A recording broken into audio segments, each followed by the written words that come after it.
Before we start part 2, make sure to like, subscribe, and check out part 1 if you haven't already. Now enjoy part 2 of What If Naruto Was the Forgotten Twin of Boruto. 6 months later, 1 year in West.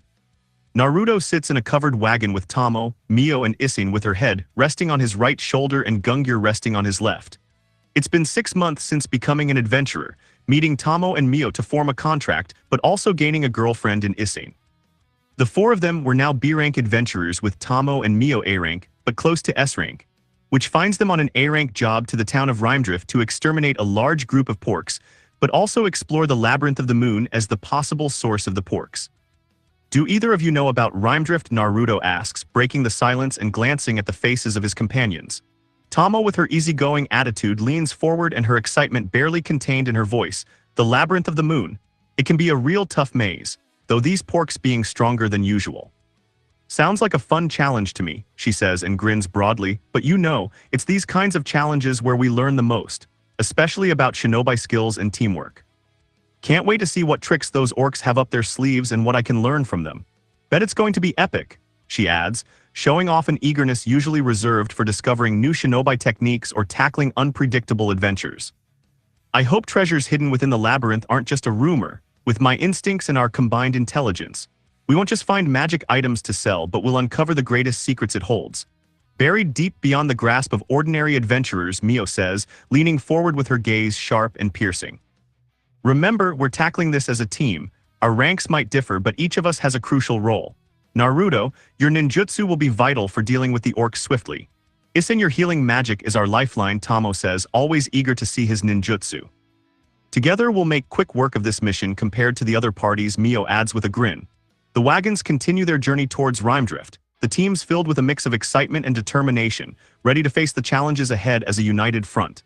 As they approach the town, the rustic beauty of Rhymedrift unfolds before their eyes, but so did the palpable tension that seems to envelop the area.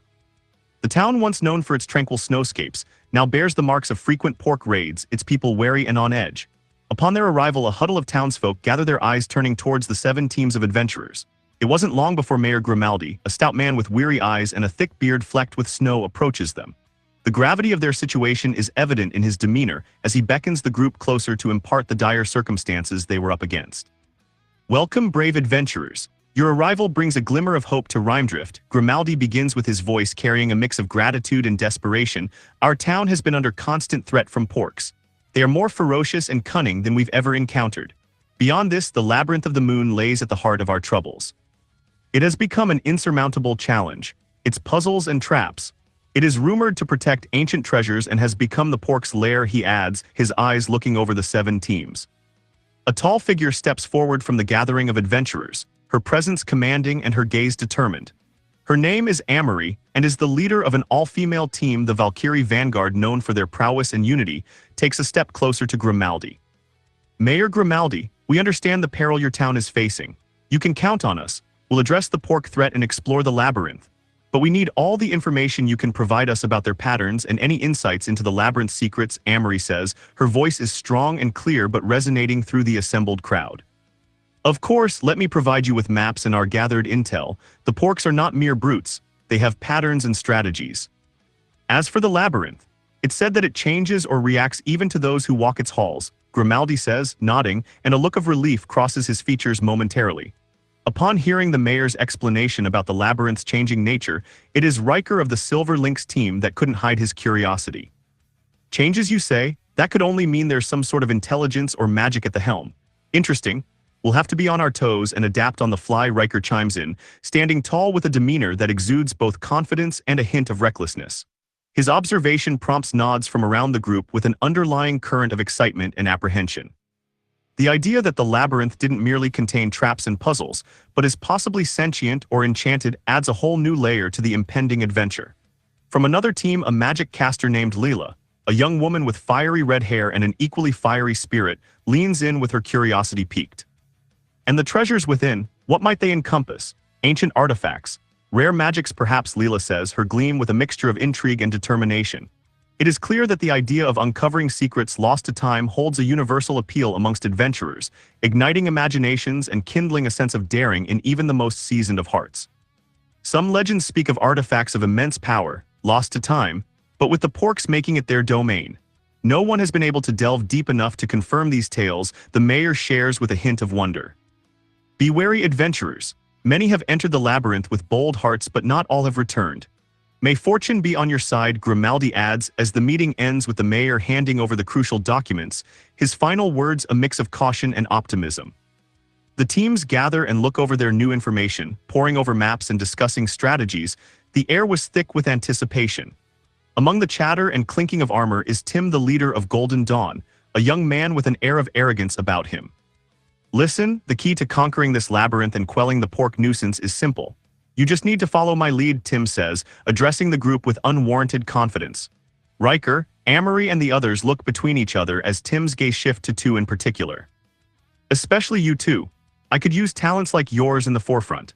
Leave that nobody behind and find glory, Tim says, attempting to catch the eyes of Tomoe and Mio with a smirk that suggests more than just a call for unity. Humu, I genuinely adore your spirit, Tim, but you see, the wind doesn't take commands on which way to blow. We've our own path shaped by the bonds we've forged, Tomoe says with a hearty laugh breaking from her lips. Mio, on the other hand, regards Tim with a look so icy that could have frozen the fires of the sun. If your lead strays our path into jeopardy. It won't be the porks you'll need to worry about, she says. Her words were calm yet laced with a deadly promise. The heated exchange draws murmurs from the other teams, but Naruto steps forward and tries smoothing out the rising tension with a reassuring yet firm tone. We appreciate everyone's leadership here. Each team has its strengths. Let's not forget our true enemies are the labyrinth's dangers and the pork's threatening rhyme drift. Not each other, he says, trying to calm Mio down. Fine, we'll see who reaches the heart of the labyrinth first, then Tim huffs, clearly unamused, and concedes before turning away. His ego slightly bruised but his resolve unshaken. Well handled, though. I wouldn't have minded giving that hothead a small demonstration of our powers, Tomoe whispers, nudging Naruto lightly. Let his pride lead the way. It'll make our victory all the sweeter, Mio says, simply smirking. Let's get to work and for the challenges that await us, Naruto says, glancing at his companions with a determined glint in his eye, but sees Riker and Amory approaching. Naruto, is it? I've heard intriguing things about you and your team. It's rare to see such a diverse group banding together, Amory said, extending a gloved hand and her voice carrying a certain warmth. Thank you, Amory. We're just trying to do our part, Naruto says and shakes her hand, sensing the strength behind her grip. Labyrinths are no joke. Its dangers are real and unity among us could be the key to overcoming them. Your team, Naruto, seems to have a bond that could inspire that unity, Riker adds, his voice carrying his confidence. Just remember, we're all in this together, but a little friendly competition never hurts. Right, Naruto, Amory says, grinning, and Naruto chuckles. The ensuing journey through the forest towards the labyrinth of the moon provides further opportunities for interaction. Tomoe takes to the trees, showing off her skills as a kunoichi gained from Naruto as the 7 teams continue deeper into the forest. As they delve deeper into the forest, as the hushed tones of the scouts reach Naruto's group, wildlife seems scarce. Found a few carcasses along the path. Something's been hunting here, one scout remarks, a concerned crease forming on his brow. That's unusual. This area is known for its vibrant ecosystems. Whatever's hunting must be formidable, Riker says with his eyes narrowed, immediately on alert. It could be the porks, Naruto says with a thoughtful expression. Yes, the mayor mentioned something about the porks displaying unusual intelligence. It's worrying if they're organizing in such a manner, Amory says, her eyes reflecting concern. Smart or not, porks can be dangerous like their orc cousins. We shouldn't underestimate them, Riker says, now clearly apprehensive and adjusting the sword at his hip. These speculations won't get us anywhere, smart porks or not. We need to push forward and stay alert, Tim interjects with an impulsive urgency. The group collectively acknowledged Tim's point, the air now thick with tension and unspoken questions about what lay ahead in their path. They near a daunting mountain range that is silhouetted by the fading light. I'm Lyra and leader of Shining Spears, a woman with a stern voice introduces herself. Name's Haruto, I lead the Star Guard. Keep a sharp eye, a man with an easy smile and a battle-hardened look says following Lyra's introduction. Lastly, a quiet but intense young woman nods towards the group. I'm Selena of the Stinging Scorpions. My team will handle traps and logistics inside the labyrinth. Trust us to find the safest paths and to know when to avoid them, she says, her gaze piercing. The group's march comes to a silent halt as they observe a small band of porks guarding the entrance, strategizing their next move from the concealment of the trees. What's the plan, Tim? Those orcs aren't going to welcome us with open arms, Riker asks with a mix of respect and urgency. These pig-faced porks were not the mindless brutes of tales and whispers. They stand with an ominous sense of purpose, their pinkish skin covered in tribal tattoos that speak of battles fought and won. Their armor, though crude, is adorned with the bones and teeth of fallen enemies, a clear display of their prowess in combat. The largest of the group wields a massive club, its surface stained with dried blood and notches for each kill. The rest were armed with a variety of weapons from jagged swords to rusted axes, all of which had seen plenty of use. Even from a distance, their guttural language could be heard, a series of grunts and roars that seemed to carry a form of complex communication. The daylight seems to hesitate around them, casting their figures in a grim shadow that betray their savage nature. We need a diversion, something to draw them away from the entrance without raising the alarm. Suggestions, Tim says, scanning the pork's positions with a calculated calm. What if we mimic the call of a beast? Something believable enough to make them investigate and give us an opening, Naruto proposes, before anyone could answer. I can assist with that. I've picked up a few tricks when it comes to imitations. Leave it to me, Amory adds quickly. Tim nods in appreciation at the quick planning with a sly grin forming at the corners of his mouth. All right, Valkyrie Guard and Uzu can create the distraction.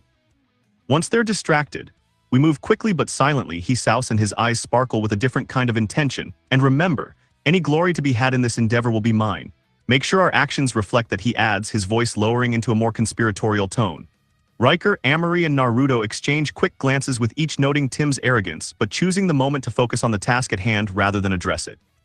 Of course, Tim, wouldn't dream of stealing your thunder, Riker says, finally broke the silence with a barely disguised touch of sarcasm. Let's just focus on getting in and out without turning this into a competition. Shall we? Amory chips in, her tone light yet pointed. After all, the real victory is everyone making it back in one piece. Glory has a way of finding the worthy, Naruto adds, a light smirk on his face. Naruto, Tomoe, Mio, Isane, Amory and her team split off from the others to prepare the distraction, while the 4 remaining members of Amory's team introduced themselves, and each with a distinct personality shining through. Lorne at your service. Let's make this quick and clean, the group's archer says, smiling warmly and extending a hand to Tomoe. Kara, I'll keep our exit strategy ready. Pleasure to have your strength with us, a mage says with an aura of calm. Jet's the name, frontline defense is my game, don't worry. Nothing's getting past me, a brawny woman says, whose presence was as solid as the ground, and clasps Isane's shoulder with a grin. Selene here, I'll handle any unexpected variables. Let's keep things interesting. The thief, whose eyes hinted at a mischievous intelligence, and winks at Naruto. Each introduction adds layers to the group's dynamic, their readiness palpable in the air as Amory looks to each and sees determination mirroring back at her. All right, let's show these porks what happens when we stands united. We strike as one for one another, Amory says, her voice holding a newfound resolve. The group advances with their spirits united by a common cause as they prepare to enact their plan, each member ready to play their part in the hopeful symphony of stealth and strategy. Amory begins her distraction by mimicking several loud calls and drawing the porks' puzzled attention away from their posts. Think they'll bite. She whispers, her focus intense as she varies the sounds skillfully. Just perfect, they're taking the bait, Naruto whispers back, a hint of admiration in his voice for Amory's convincing performance. Tomoe effortlessly scales a tree with practiced grace, positioned secure, she says, her eyes scan the landscape and ready for any sign of threat. Lorne follows suit and leaps to a branch with her arrows nocked and ready, with her movements silent but deadly. Eyes on the prize, she said, her voice barely a murmur but filled with confidence. At the sound of coming from the forest, the porks grunt and shift from their entrance guard positions. Keep them coming, Naruto says, drawing Gungnir with its gleam hidden in the shadows. Amory gracefully draws her longsword, the blade whispering as it left its sheath next to her. Selene pulls out a pair of daggers, her eyes dark with anticipation as Jet slams her weapon to her shield. Not far behind, Isane and Kara poise their staffs, channeling subtle energies that spark at their tips, while Mio unfurls her metal fan with a practiced flick of her wrist and the metal catching the dim light. Remember to aim for killing blows, Naruto reminds, his tone serious for a moment. Understood, let's make this quick and clean, Amory adds, a determined gleam in her eye. Who needs words when you have blades, Selene says, spinning a dagger in her hand. Isane adjusts her grip on her staff as Kara does the same, balance in all things. Let's ensure we keep ours, Isane says, her expression serene. And a bit of flair doesn't hurt, does it? Kara adds with a grin. Mio remains silent with her eyes focused, but the slight nod towards Naruto speaks volumes of her agreement and readiness. The team silently advances and blends into the shadows as they move toward their unwitting targets, their newly minted camaraderie and unity evident in their coordinated movements. The lead pork slams his club onto his calloused hand, with loud and intimidating grunts. This unexpected display of aggression momentarily halts their approach, a clear sign that their enemy was not as easily fooled as they had hoped. "Here we go," Naruto thought, gripping Gungnir. The tension escalates when Lorne looses a flurry of arrows towards the porks, hoping to create an opening, and Tomoe utilizes the shadows to her advantage, firing several kunai with deadly precision towards the foes.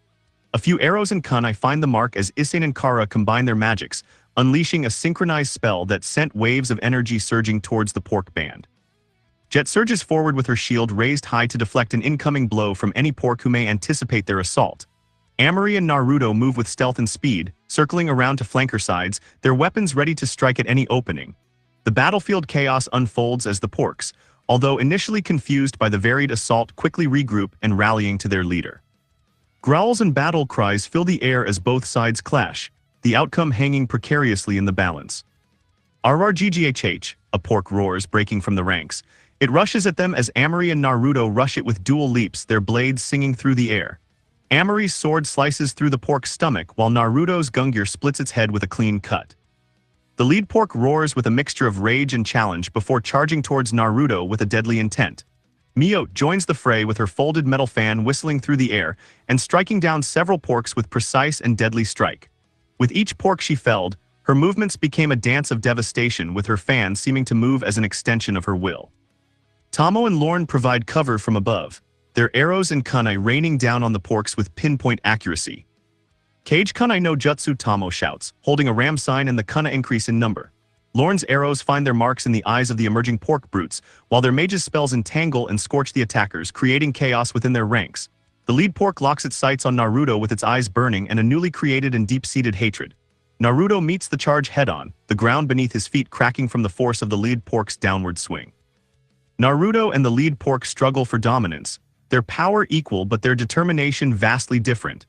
Amari seizes the opening and lunges forward with her blade aiming for a vital point, but the pork's hide is thick, and its reflexes surprisingly quick for its size. "Graw," the lead pork hisses, swinging a backhand with its armored arm. Naruto parries the club to the ground and grabs his dagger with it enhanced by wind chakra to drive it into the lead pork's side. It roars in pain and retaliates with frenzied attacks. Its swing come in barbarous force, but Naruto and Amari retreat as they move back. Their strikes become more aggressive and unleash a flurry of rapid thrusts from their swords, each strike glowing with an ethereal light and forcing the pork to split its attention. The pork is driven by pure rage and the desire to crush its opposition, finds itself caught in a tactical disadvantage.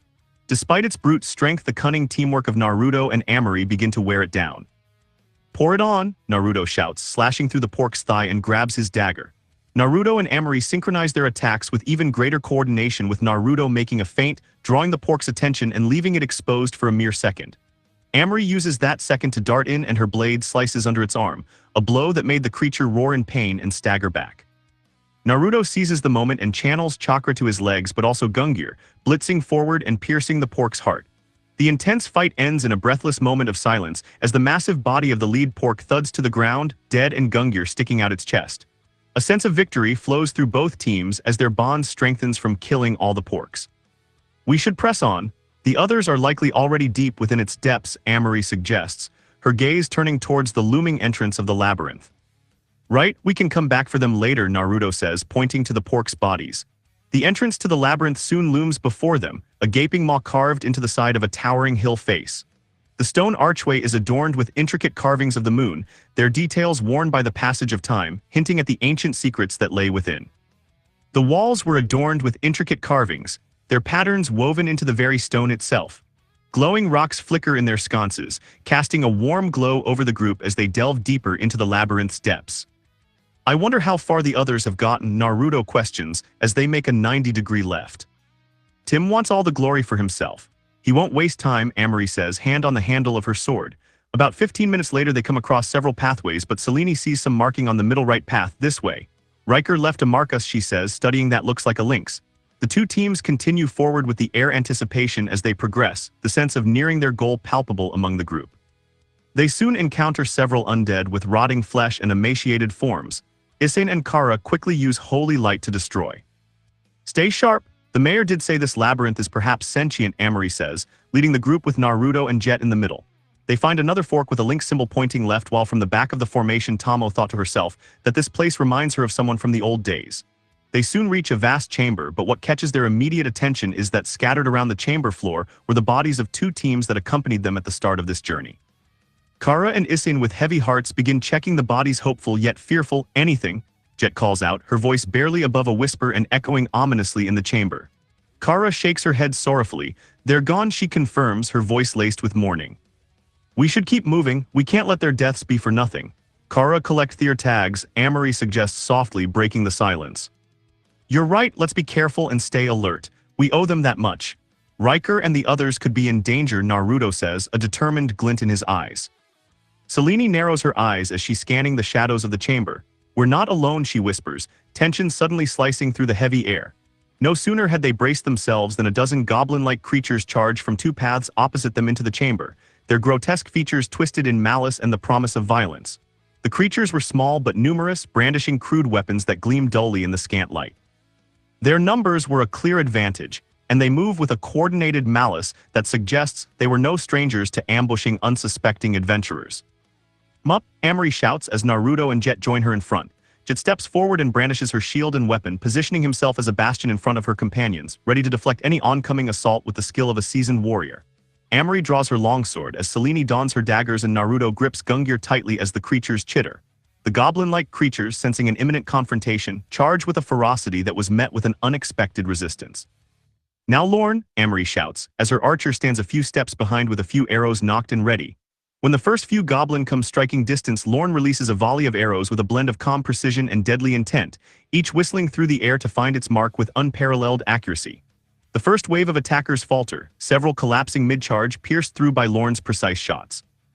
Kara simultaneously uses her staff to conjure a wall of flames, dancing and crackling with hungry energy, becomes an impassable boundary for the attackers. Several of the more reckless goblins rush towards it only to be consumed by the flames, their shrieks of agony briefly overpowering the din of battle. Let's go, boss lady. Selene and Naruto, Jet shouts, utilizing the chaos zone. She uses her shield not just to protect but to push back and disorient the goblins, creating openings for the others to exploit. Each swing of Amory and Naruto longswords or Selene's daggers is a lethal arc, their strikes precise and deadly, each motion a testament to their mastery of their blades. Aburazukyo, Naruto thought, swinging his sword in circular motion and create afterimages to confuse the goblins. Together they exemplify a perfect synergy of defense and offense, with Jet's stalwart defense providing Amory, Selene and Naruto the openings they need to dispatch their foes with swift, clean cuts. The battlefield shows a testament to their prowess, a dance of shield, swords, daggers and arrows that left no quarter for their adversaries.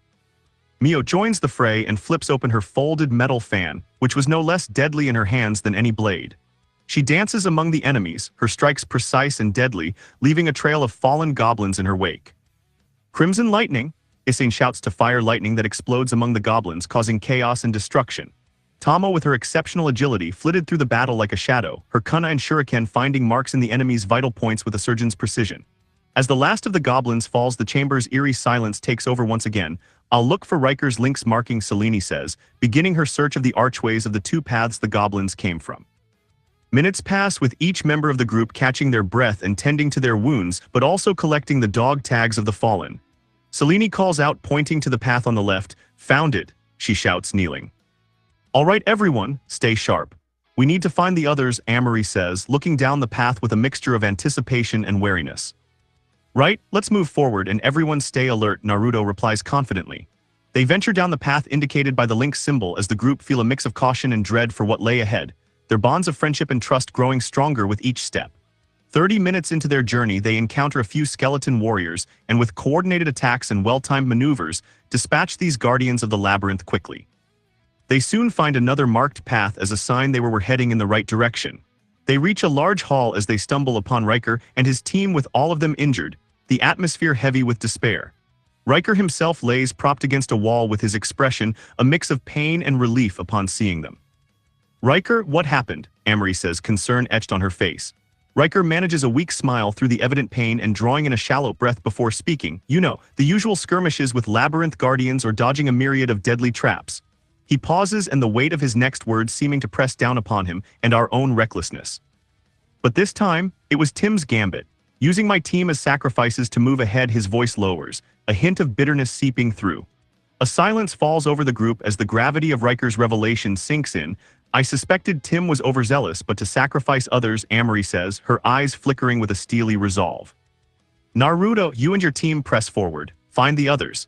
If Tim did this to Riker's team and he'll do it again, Amory instructs, her tone brooking no argument yet laced with an underlying concern. We're on it, Naruto affirms and casts a glance at his team. Isane, Mio, I need you two to stay behind. Help them get back on their feet, he adds, his voice imbued with a determination that seems to cut through the heavy air around them. Amory nods and thankful for another healer but also a strong fighter as Isane steps forward with her concern for Naruto evident. Be careful, she whispers, her voice carrying the weight of unspoken fears and kisses his cheek gently. I'll protect Isane, and them, Mio says with a nod that held her unspoken support. They turn their focus towards Riker and his team, their actions a testament to the bonds formed in the face of adversity. Take the left path. Tim and the others took it, but watch for hidden dangers, Riker advises, trying to push past his pain to provide assistance. Thanks, Riker. We'll be cautious, Naruto says, his eyes reflecting a spark of gratitude and a nod to before taking off with Tomoe in tow. Everyone watches them disappear with a heavy silence settling amongst them. It is a silence filled with unspoken prayers for their safety and the hopeful anticipation of their triumphant return. Naruto and Tomoe venture through the labyrinth's dimly lit hallways, encountering evidence of Tim's ruthlessness or stupidity as in another large area, stark with the aftermath of his passage and more bodies left in his wake. It is a grim discovery that weighs heavily on them as they retrieve their dog tags. Naruto, this place. I believe I have been here before, Tomoe comments, her brow furrowed in thought and a note of realization in her tone. Do you remember anything that could help us navigate these passages more effectively? Naruto says, as they venture deeper. There's a pattern to these corridors, a rhythm to the traps, and if we pay close attention, we can avoid the dangers Tim blindly charged through, Tomoe says, her memory sifting through the shadows of the past. Let's keep moving then. Keep an eye out for any clues or patterns. Together we'll find the others and make Tim answer for his recklessness, Naruto says as they press on, their determination unwavering and the echoes of their resolve filling the labyrinthine silence. It wasn't long before their path leads them into another expansive chamber and the immediate shift in atmosphere is palpable. Standing between them and the far exit were 6 porks, armed menacingly with axes and swords, their eyes gleaming with malice in the dim light. Naruto, give me some wind, Tomoe commands with no hesitation, preparing herself for an imminent clash. Naruto quickly weaves signs to ram with a deep inhale, Futon, Kami Oroshi, he thought, expelling a vortex of wind. Tomoe unleashes a roar that resonates through the chamber with a stream of fire coming forth, being amplified by Naruto's wind. The porks are taken aback by the ferocity of their attack and scramble to defend themselves as some try to swing their weapons through the fiery onslaught. Naruto darts forward and draws Gungnir to take advantage of Tomoe's flames. His swings are precise, and a testament to the skills honed by his Kenjutsu teacher Yugo. As the last of the porks falls, the chamber grows quiet once more, save for the crackling of dissipating flames, while Naruto and Tomoe share a look of unspoken acknowledgement. Let's push forward, Tomoe says as they continue forward. About 15 minutes later, find the leader of one teams with a spear from a trap through his head and pinning him to the wall. A grim discovery of Tim's arrogance and a stark reminder of the perilous path they tread. They turn a corner and their eyes catch sight of a partially open door. A symbol of a full moon is carved upon it, intricate and laden with meaning. That's the symbol of the labyrinth, isn't it? Naruto says, his voice a mix of apprehension and intrigue.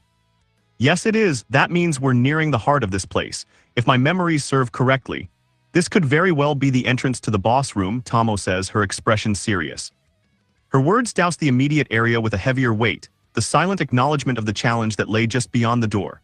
Naruto and Tomoe near and press their sides to the wall, edging closer to the partially open but hear the sound of sword clanging. Naruto peers inside and catches sight of Tim, engaged in a fierce battle against a pork. This pork is much bigger, meaner, and wields a power they hadn't seen in others of its kind. Tim's team members lay motionless around him, but Naruto couldn't tell if they were alive or not. Maybe we should let him face this on his own. Let him pay for what he's done, Naruto says, voicing his first instinct as the bitter taste of seeing others dead because of one man's greed. No, he should live to face his crimes. Justice must be served in the light, not in the darkness of this place, Tomoe says, shaking her head. The pork roars with an ear-splitting sound that promises a deadly end as Tim is thrown aside and the boss prepares to kill him with its mace. Tim lays sprawled on the ground with a sense of impending doom clouding his mind. Is this my end? He thought, believing this might be where his story ends. The pork looms over him with its mace raised for death blow, but before the final strike could descend, several explosions rock the pork, causing the beast to stagger back while roaring in fury and pain. Naruto suddenly leaps over Tim and slashes the pork's stomach, but not enough to do damage with a speed born of urgency and battle-honed reflexes.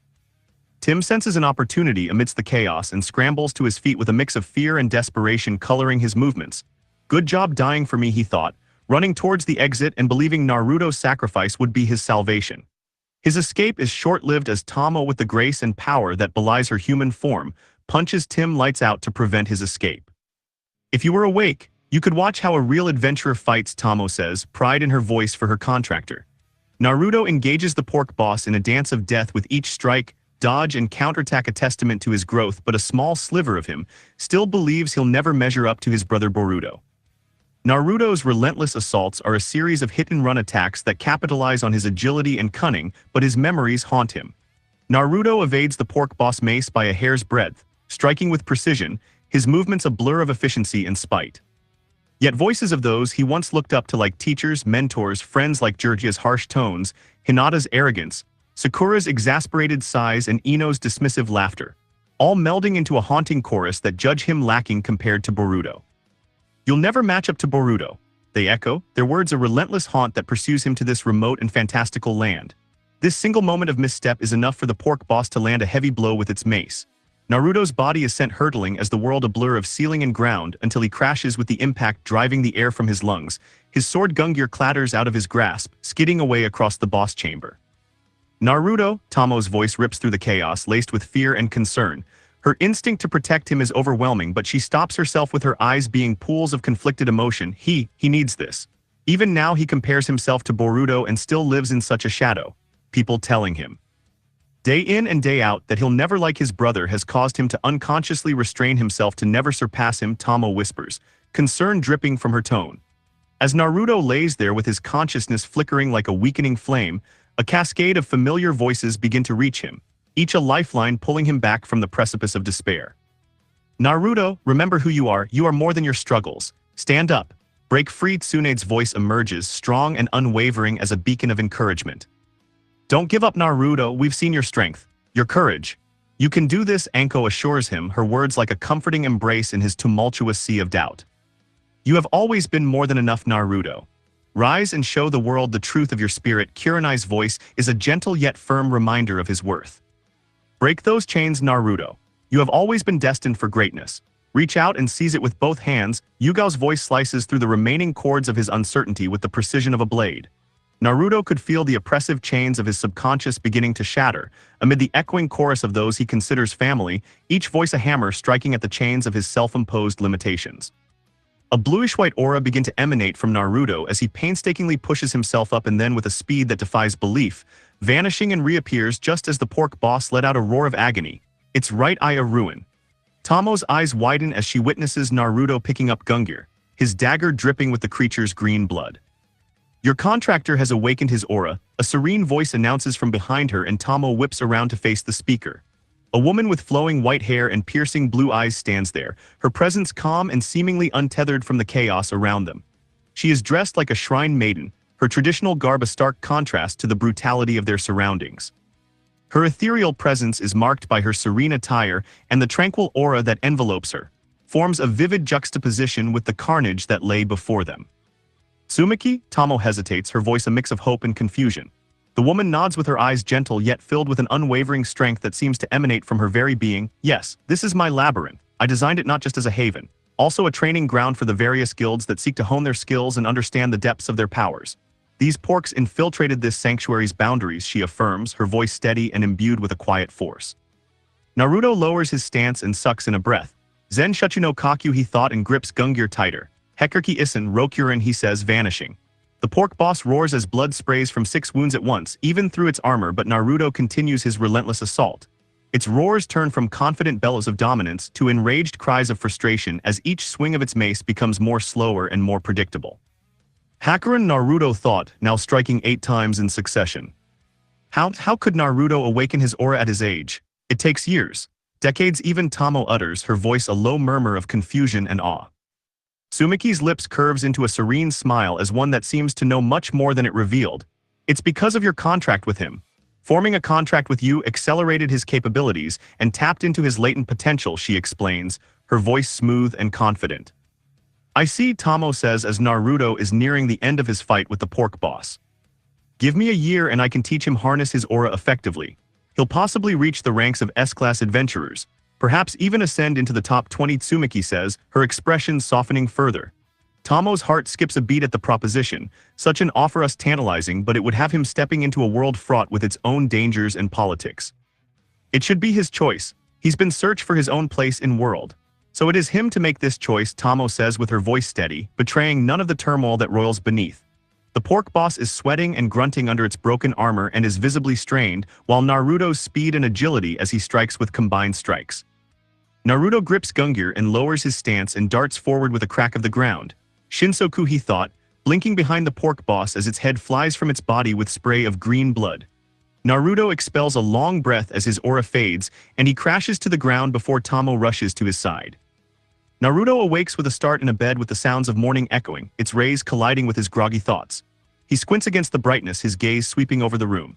Walls are unfamiliar and furniture plain, it's unmistakably an inn, though how he arrived here remains a mystery. As the fog of sleep gradually clears from his mind, a flash of memories hits him, fighting the pork boss in the labyrinth, experiencing a sudden wellspring of power and finally killing the pork boss.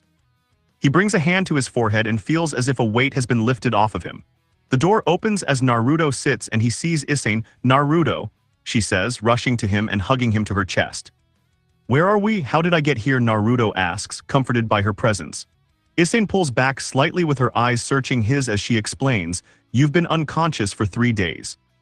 After you collapsed, we brought you here. I was so worried. So were Mio and Tomoe. Her voice trembles slightly, betraying the worry that has gnawed at her during his absence from consciousness. Naruto's eyes soften at the concern evident in Isane's voice. 3 days, he muses aloud, grappling with the realization of the time lost to the dark. Isane nods with her grip on him loosening as she takes a step back and giving him some space. Yes, but what matters now is that you're awake, she assures him, a determined glint in her eye. The door swings open once more to admit Tomoe and Mio, followed closely by a third woman Naruto doesn't recognize. The unfamiliar woman's presence adds another layer of mystery to the already enigmatic situation. Naruto, this is Tsumiki. She's an old friend and creator of the Labyrinth of the Moon, Tomoe says, seeing Naruto puzzled look, and Tsumiki gives a polite bow. Naruto blinks in surprise but then nods in acknowledgement. I see. He trails off, the lingering confusion evident in his tone.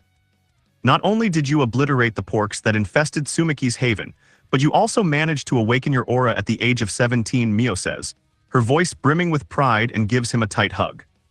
Aura, Naruto says, his curiosity piqued at the mention of it as Mio slowly lets him go.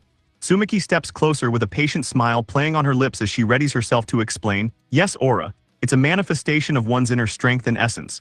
It's quite rare, especially to awaken it at such a young age.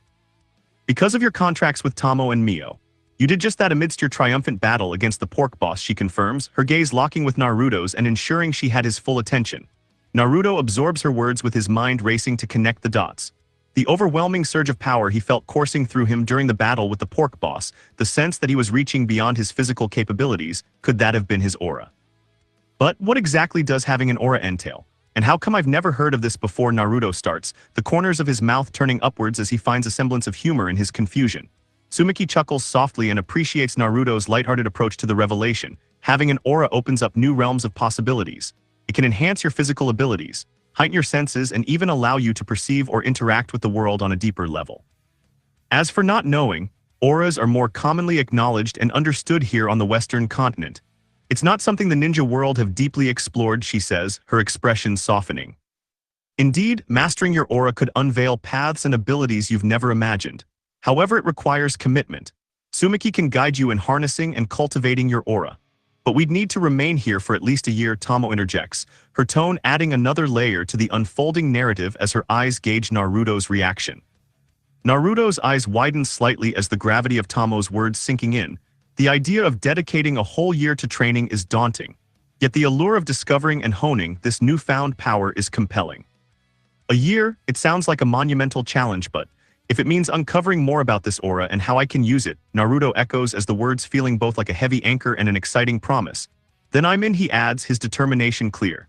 Isane Tomoe, Mio gives him smiles of reassurance as Tsumiki has different look, but Naruto would soon know what it means. Before we dive into anything, I need to know. What happened to Tim after what he caused? Naruto starts, his voice firm but filled with curiosity. Riker and Amory took him back to the guild. He'll stand trial for causing 4 party wipes. It's a serious matter. One that the guild does not take lightly, Isane answers, her presence always marked by a calm demeanor. And what did Riker and Amory say about me? Naruto asks, his brow furrowed at the thought. They were worried, of course. They said to send a letter as soon as you woke up, Isane replies, a hint of warmth in her voice. Naruto nods as he absorbs the gravity of the situation with a strange mix of comfort and unease, knowing that his actions would indeed ripple far beyond his immediate understanding. Then it's decided. With Tsumiki's guidance and your support, I'll embark on this path and master my aura, Naruto says, turning his gaze out the window. In Konoha, the atmosphere is a stark contrast, as the Goddamn Hokage and the majority of the villagers remain fixated on Boruto, the presumed prodigy of the Uzumaki clan. Naruto's departure has left barely a ripple, with only a handful of individuals sparing a thought for the young man who once walked the same streets as them, dreaming of a different future. In the Hokage's office sits Jiraiya at his desk, his crystal ball activated as he shamelessly spies on the women visiting the hot springs. A knock on the door interrupts his lewd activities. Enter, he calls out, hastily deactivating the crystal ball. The door swings open as Tsunade strides in. Jiraiya, I should have known you'd be slacking off instead of handling the paperwork, she says, her brow furrowed in annoyance. Come now, Tsunade. A man needs his hobbies to stay sane in this line of work, Jiraiya says, chuckling sheepishly and running a hand through his spiky white hair. Hobbies, is that what you call being a pervert? Tsunade says, scoffing, and folds her arms across her ample chest. Tsunade's sharp gaze falls upon the crystal ball on his desk. Were you spying on the hot springs again? Honestly, Jiraiya, have you no shame, she says before he could respond. Ah well, you see, Jiraiya trails off, unable to come up with a suitable excuse. Tsunade shakes her head in exasperation. Never mind, I didn't come here to lecture you on your vices. These are the latest reports from the hospital and the medical ninja program. We need to discuss the budgeting and allocation of resources, she says, placing a stack of papers on his desk. Jiraiya grimaces but didn't argue, because as the 5th Hokage, has to prioritize the well-being of the village, even if it meant enduring Tsunade's nagging. Jiraiya, have you given any thought to Naruto leaving? It's been a year since the battle at the Valley of the End and his departure, Tsunade asks as the two delve into the reports. Naruto made his choice. We've mourned him long enough. It's time to focus on the future of the village and the next generation of shinobi, Jiraiya says, his expression hardening and waving his hand dismissively. Tsunade shoots him a dark look, but Jiraiya ignores her, speaking of the next generation. I still think you should consider taking Hinata Hyuga as your apprentice, he said, changing the subject. We've been over this before, Jiraiya. While Hinata's skills are undeniable, her arrogance and actions leave much to be desired. She has become reckless, impulsive, and has often disregarded orders since her cousin's death, Tsunade says, a frown mirroring her beauty and her honey-brown eyes narrowing slightly. Isn't that what we say about Boruto? His brash nature and disregard for authority are seen as flaws, but they've ultimately become his greatest strengths. His unwavering determination and ability to think outside the box have made him an exceptional shinobi, Jiraiya says, and leans back in his chair. Boruto has caused issues like with Princess Kayuki. While he may mean well, his brash nature and disregard for authority have led to numerous complications. His actions during the mission to the Land of Snow nearly jeopardized our alliance with the princess. It's because of Naruto and his kind nature that convinced Princess Kayuki to align with Konoha. Boruto's recklessness nearly jeopardized that alliance, Tsunade states, and shakes her head with a rub of her forehead. Then Hinata seems more concerned with her own status and proving herself than anything else, she adds, remembering the arrogant girl's antics. She's Boruto's fiancée. Wouldn't it be beneficial to have the future First Lady of the Uzumaki clan trained by you? With proper guidance, her arrogance can be tempered, and her skills honed to serve the village, Jiraiya points out, but Tsunade purses her lips in thought. My decision stands. Hinata has potential, but she needs to learn humility and discipline. Besides, I have my hands full with the hospital and the village's affairs, Tsunade says finally with a firm look. Jiraiya sighs, and recognizing the stubborn look in Tsunade's eyes, knowing better than to push the issue further. Instead, he turns his attention back to the reports, silently hoping that Hinata would eventually prove herself worthy of Tsunade's tutelage. Meanwhile, at the training grounds, Kurenai watches over her team, observing their sparring session and offering guidance with corrections where needed. However, her thoughts couldn't help but drift to her adopted little brother Naruto, and his leaving for parts unknown. Hinata, watch your footwork. Kiba, don't leave yourself open like that, Kurenai calls out, snapping back to the present. She remembers the little boy she took under her wing, his infectious smile and unwavering determination. Hinata nods curtly with her lavender eyes narrowed in concentration, despite her arrogance and occasional disregard for authority. Kurenai sees the potential within her if only she could channel that determination back into more constructive matters. Kurenai decides to address the lingering issue as her team regroups. Hinata, have you or Boruto given any thought to Naruto's leaving, she asked, her voice gentle but probing. Naruto is a failure, a disappointment to the Uzumaki name, and Boruto is content that he's gone. He was weak and his actions brought shame to his clan. Unlike my fiancé Boruto, who excels in every aspect and brings pride to our prestigious lineage, Hinata says with a minor scoff, tossing her indigo hair over her shoulder. Kiba and Shino exchange uneasy glances, but Kurenai's gaze remains steady, regardless of his perceived failures. Naruto was still one of our own. We should not speak ill of him, she said firmly. HMPH, with Naruto gone, Konoha can finally focus on nurturing the true son of the Yondaime. Boruto is a true prodigy and destined for greatness, unlike that failure Naruto, Hinata remarks, her lavender eyes narrowed with disdain. Her words cut through the air like a sharp blade, and Kiba finds himself wincing at the harshness of her tone. Kurenai's expression hardens as she turns to Hinata with a rare sternness in her gaze. Hinata, that kind of disrespect towards Naruto is unacceptable. He may have struggled, but he is family to me and a beloved little brother. Naruto sacrificed so much for this village, and you would do well to remember that, Kurenai says, coldness in her red eyes. I didn't mean to disrespect him, but can you truly say he deserved better treatment? Hinata says, her eyes narrowing defiantly at Kurenai's reprimand. Enough, Hinata, Kurenai says, her tone brooking no argument and her expression serious. Hinata opens her mouth but then closes it and wilting under Kurenai's stern gaze as she swallows hard with her cheeks flushing. I didn't mean to speak ill of him, it's just... Her voice trailed off, unable to find the words.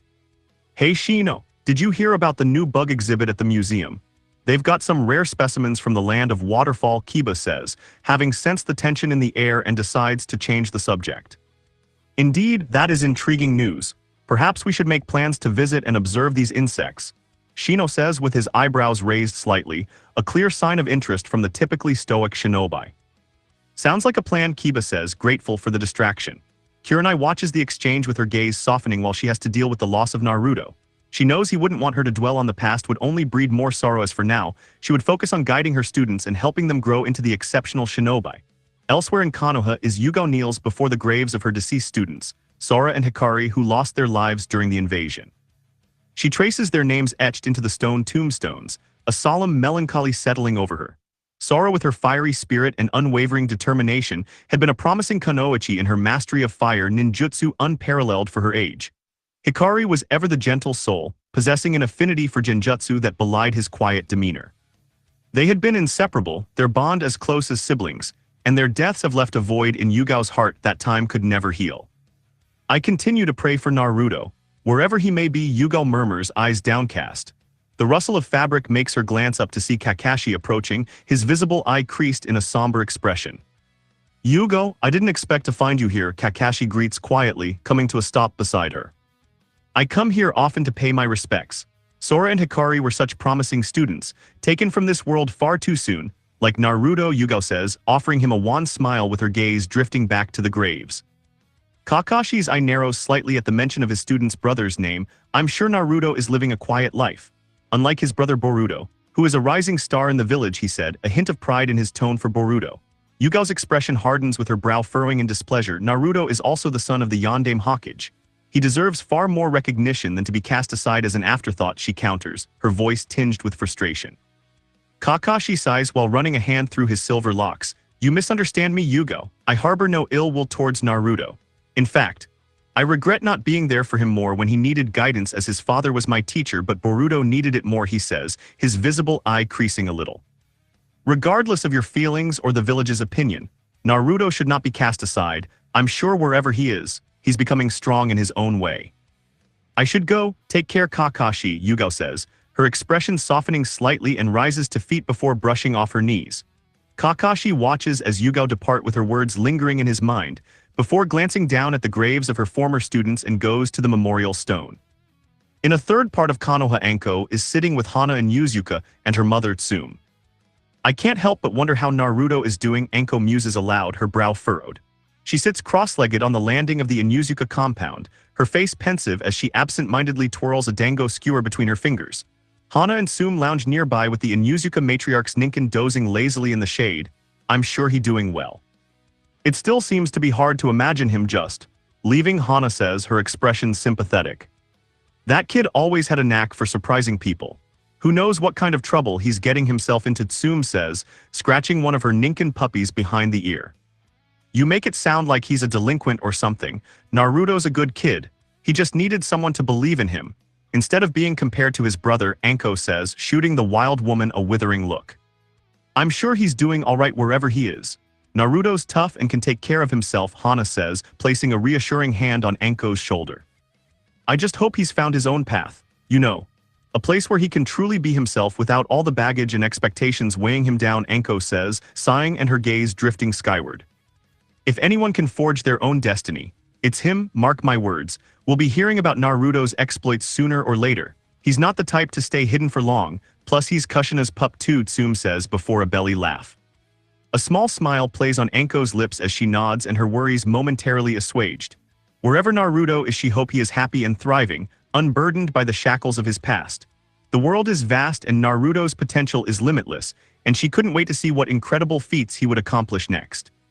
A year has passed since the quest to the Labyrinth of the Moon, where Naruto encounters Tsumaki, the enigmatic being who created the mystical Labyrinth of the Moon. It is within these ever-changing corridors that Naruto first awakened his aura, a manifestation of his inner essence and power. Currently, the 18-year-old Naruto sits cross-legged in a meditative pose, his eyes closed as he focused inward while a bluish-white glow surrounds his body and pulsing in rhythm with his breathing. Your aura has grown stronger, Naruto, a soft and melodic voice rings out. Naruto's eyes flutter open with the cool mountain air caressing his face in the heart of the Rhymedrift's mountains, the towering peaks stretching towards the heavens like jagged teeth. Tsumaki stands before him as a vision of ethereal grace with her shrine maiden outfit flowing gently in the breeze. A crystal-clear stream trickles nearby, its waters glittering in the dappled sunlight that filters through the canopy of evergreen trees. Hey Tsumaki, Naruto greets, his voice deeper and more resonant than before. His lips curves into a faint smile, but his mind ponders the enigmatic and strange woman before him.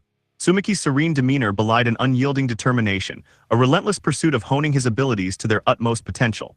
Her gentle guidance is a facade, masking the rigorous training regimen she has subjected him to, an obsession with sculpting his body into a temple of raw power and muscle. Though I can't deny the results, Naruto thought, his physique had undergone a remarkable transformation, shedding the lanky frame of his youth in favor of a physique that exudes strength and vitality. Each muscle ripples with cold power as a testament to the grueling trials he has endured under Tsumaki's watchful eye. Naruto rises to his feet as he now stands at an impressive 61, with his frame muscular and toned, his cerulean eyes sweeping over the scenery. Indeed, Naruto, and in that time, you have grown not only in stature but in the depths of your spirit as well, Tsumaki says as the enigmatic woman inclines her head, her long, white tresses swaying with the motion. I can feel the power coursing through me. I've been working hard, but I know there's still much for me to learn, Naruto says and flexes his fingers into a fist, marveling at the faint bluish-white aura that dances around his fist. The path to true mastery is a long and winding one, but you have taken great strides. Your aura now burns brighter than ever before, Tsumaki says and nods sagely. Be cautious, Naruto. Power is a double-edged sword, and wielding it recklessly can lead to grave consequences, she cautions, and he nods. I understand, Tsumaki. I won't let this power consume me. I'll use it to protect those I care about and to forge my own destiny, Naruto says, meeting her gaze and his eyes burning with determination. Then I have faith that you will walk the righteous path, Naruto. But greater challenges await, Tsumaki says with expression softening, and she inclines her head. I will, Tsumaki. Thank you for your guidance, Naruto says, bidding Tsumaki goodbye. Naruto makes his way down the winding path with his footsteps sure and steady as he descends the mountain. The crisp air gives way to the warm embrace of the valleys below. Rhymedrift is filled with colorful banners and lanterns adorn the streets, fluttering in the gentle breeze. The villagers bustle about and their faces alight with excitement as they prepare for the upcoming festival.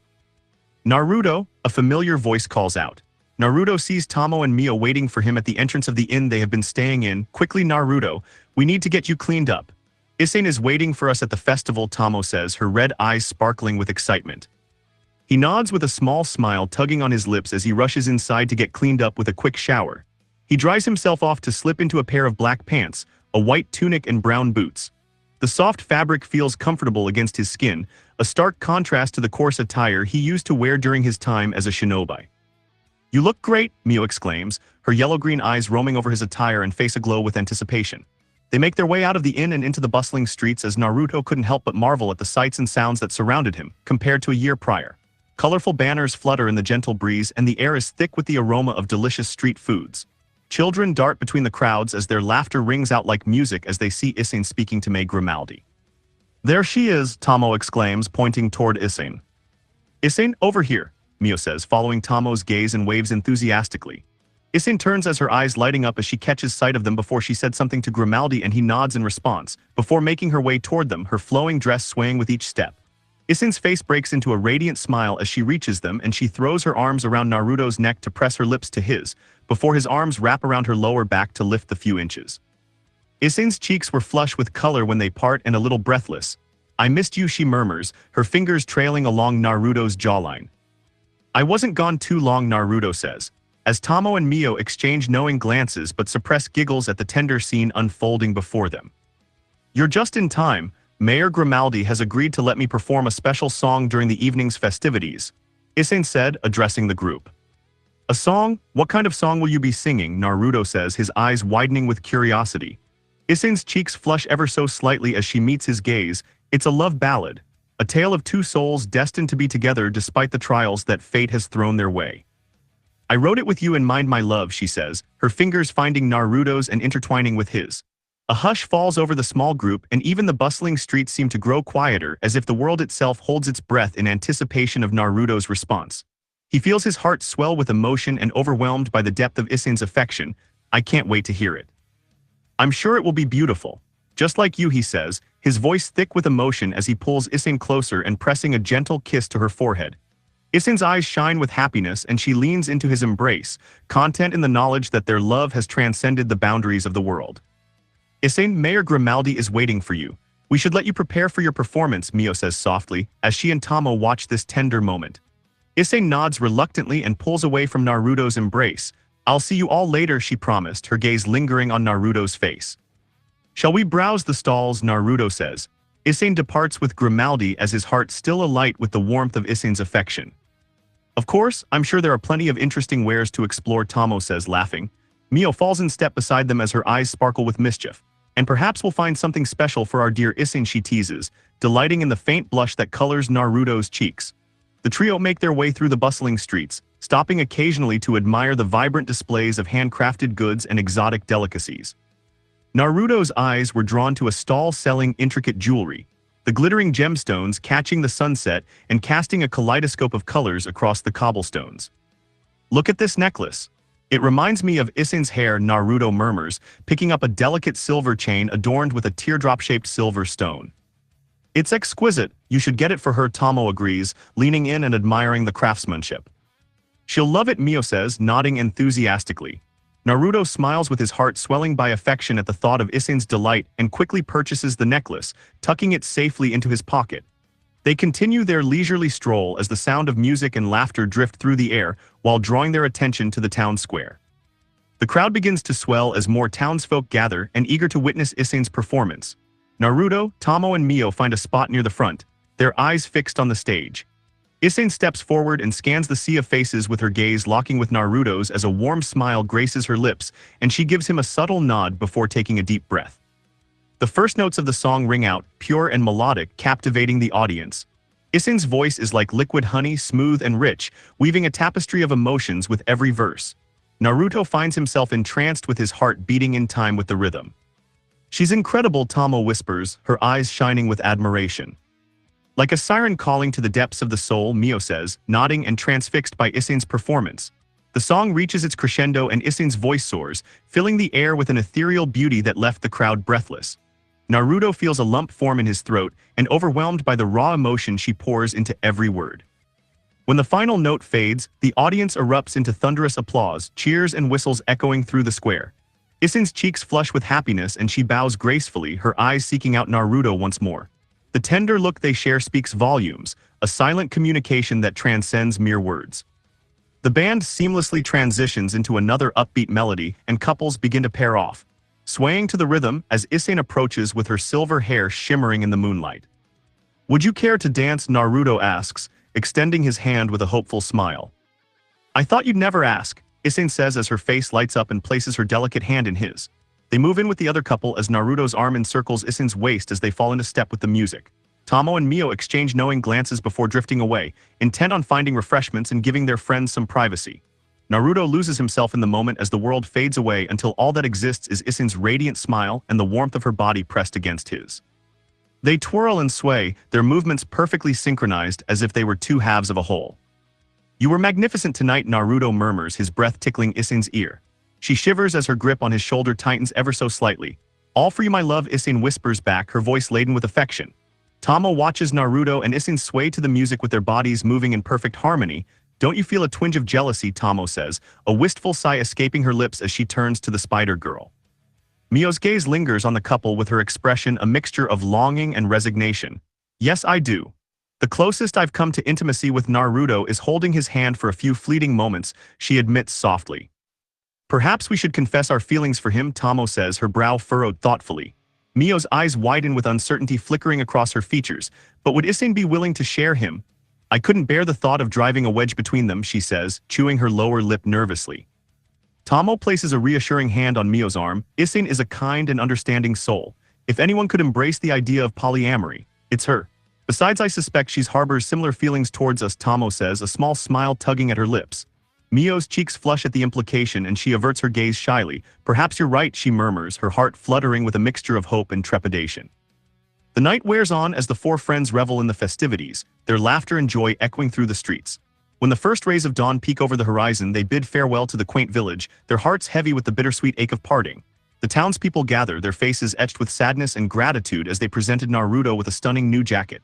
It is a double-breasted, high-collared black coat with blue trim and the emblem of a white spiral wrapping around the moon on the back. Tears glisten in their eyes as they embrace the four adventurers, their voices carrying whispers of gratitude and well wishes for their journey ahead. Tsuiga Kingdom of Hohenheim. It has been weeks since the four members of Uzu have returned to Tsuiga after spending a whole year in Rhymedrift. Naruto's eyes slowly flutter open to the common occurrence of Mio and Tomoe watching him sleep. "Mio, Tomoe, why are you looking at me so intently this early in the morning?" he says, rubbing the sleep from his eyes and a little puzzled by their intense gazes today. "Naruto, we've been thinking," Mio starts, a hint of nervousness in her voice that is uncharacteristic of her fearsome self. "Yes, we have been by your side for some time, watching you grow stronger and seeing your unwavering determination but also your kind heart. We want to be more than just your allies," Tomoe continues, her confidence softens into a warm tone. "More than allies, you mean?" Naruto says, tilting his head and his blue eyes widen with a little surprise. "Yes, we've come to care for you deeply, Naruto, not just as companions in battle but as something far more intimate. We wish to share you with Isen," Mio interjects, a soft blush coloring her cheeks as she exchanges a meaningful glance with Tomoe. "It's as Mio says, we've discussed this at length and if you're willing, we'd like to explore a profound bond between the four of us," Tomoe says, nodding in agreement with her red eyes softening as she gazes at Naruto with a tender expression. "I'm honored that you both feel this way about me, and it's wise to involve Isen in this discussion. She means a great deal to me," Naruto says, flattered that two such incredible beings wish to be with him and Isen. Tomoe reaches out and gives Naruto's hand a gentle squeeze. "We don't expect an answer right away. This is a significant commitment and we want you to take the time you need to consider it. We'll speak with Isen. She's a part of our lives too and we wouldn't want to make any decisions that could potentially hurt her," she says, exchanging a glance with Mio. "I appreciate your honesty," Naruto said, running a hand through his unruly blonde hair. "We cherish you, Naruto, and we want to ensure that any decision we make is one that considers the happiness and well-being of everyone involved," Mio murmurs, her gaze intense and unwavering. "We would never want to cause Isen pain or distress. We'll discuss this with her and ensure that she understands and is comfortable with the situation before moving forward," Tomoe adds, nodding in agreement with her crimson eyes shining with sincerity. "I'll leave you two to talk to Isen. I have some errands to attend to in town, but I'll be back later," Naruto says, getting out of bed and going to the bathroom. Mio and Tomoe leave to search Isen as Naruto finishes his morning routine and gets dressed. He wears a black form-fitting long-sleeve shirt with silver accents that outline his muscles and a metal plate on his collar, a pair of hybrid ninja cargo pants with adjustable straps having tight ankles, black boots to his calves and white laces. Lastly, his black and sleeveless adventurer's surcoat. "I wonder what Lady Tsunade, Kurenai, Anko and Sensei would say to about me having 3 women who love me dearly, Naruto thought, tying his belt sword holster to himself and securing Gungnir but also his dagger. His plans are to visit the post office to send letters to Gimli and Tamon as well as Hiram and Clara, perhaps even writing to his loved ones back in Konoha if able. Still having fun like you did in Tamon, lad. By my hammer I barely recognize you, lad, you've gotten bigger. If not for Gungnir, I would not have, a familiar voice exclaims, his eyes sparkling with mirth, and Naruto turns to see Gimli. Gimli, what are you doing here? It's good to see you too, my friend, Naruto replied, a warm smile spreading across his face, and clasps Gimli's hand in a firm grip with the dwarf's calloused palm of familiar comfort. The dwarf lets out a hearty laugh and takes in the changes in his young friend, his increased height, his frame more muscular and his features sharper, undoubtedly a result of the many trials he has faced since their last meeting. The dwarf chuckles with his eyes twinkling with mirth. You know me, lad, always on the move, couldn't resist the chance to visit an old friend. So what's new in your life? Any exciting adventures to regale me with, Gimli says, giving Naruto a playful punch on the arm. You could say that, it's been quite a whirlwind lately, Naruto says, as he couldn't help but smile at his friend's infectious enthusiasm. Don't leave me in suspense, let's find a tavern and catch up over a pint or two, Gimli exclaims, patting the blonde. As they make their way through the crowded streets, Naruto fills Gimli in on the remarkable turn of events, carefully leaving out the more intimate details of his newfound relationships. He speaks of his journey to the mountains of Rhymedrift, where he explored the labyrinth of the moon, faced a horde of porks, and met Tsumaki. It was there that I awakened my aura fighting the pork boss, Naruto explains, his eyes alight with the memory. Gimli listens with rapt attention and his eyes widening at the mention of aura. By my beard, lad, he breathes and down his pint. You certainly know how to find yourself in extraordinary situations, he adds, after slamming his pint down and ordering another. I'll say, Gimli, I spent a year in Rhymedrift to learn to use it too, Naruto says, eating a piece of egg and bacon from his order of food. Aura is a power not to be trifled with, lad. It's a double-edged sword and a potent force that can either protect or destroy. Depending on the wielder's heart, Gimli says and strokes his beard, a flicker of concern crossing his features. I know, Tsumaki drilled it into my head, Naruto said solemnly, his gaze distant. Gimli clears his throat and changes the subject. Enough talk of weighty matters, lad. The reason I sought you out is that I bear news from Hiram and Clara, he said, waving his hand dismissively. Hiram and Clara, what news do they bring? Naruto asks, his eyes wide with surprise and curiosity. Gimli reaches into his bag and withdraws a sealed envelope to hand to Naruto, a letter for Isane. They ask that I deliver it to her, he explains gruffly. It has been too long since I last saw them, Naruto murmurs, a hint of wistfulness in his tone.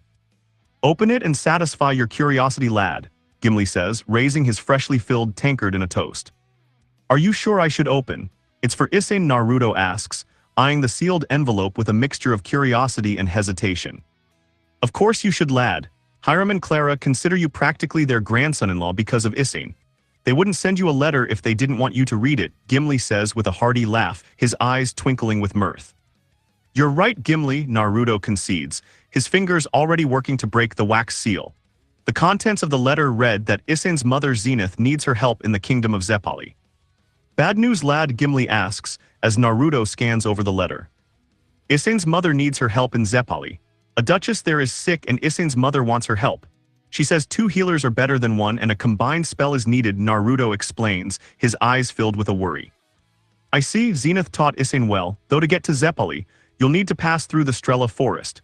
Bandits and monsters gather there, Gimli says, stroking his beard and nodding solemnly.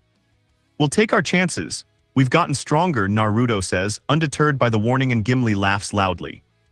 Meanwhile, Mio and Tomoe seek Isane to tell her about their feelings for Naruto, asking her to become his girlfriends like her. They make their through the bustling streets of the town, their destination the Adventurers Guild's library. The 2 women walk in companionable silence as each are lost in their own thoughts, but as they reach the library, Mio couldn't help but feel a flutter of nervous anticipation in her stomach as she glances sideways to Tomoe and takes in her serene expression.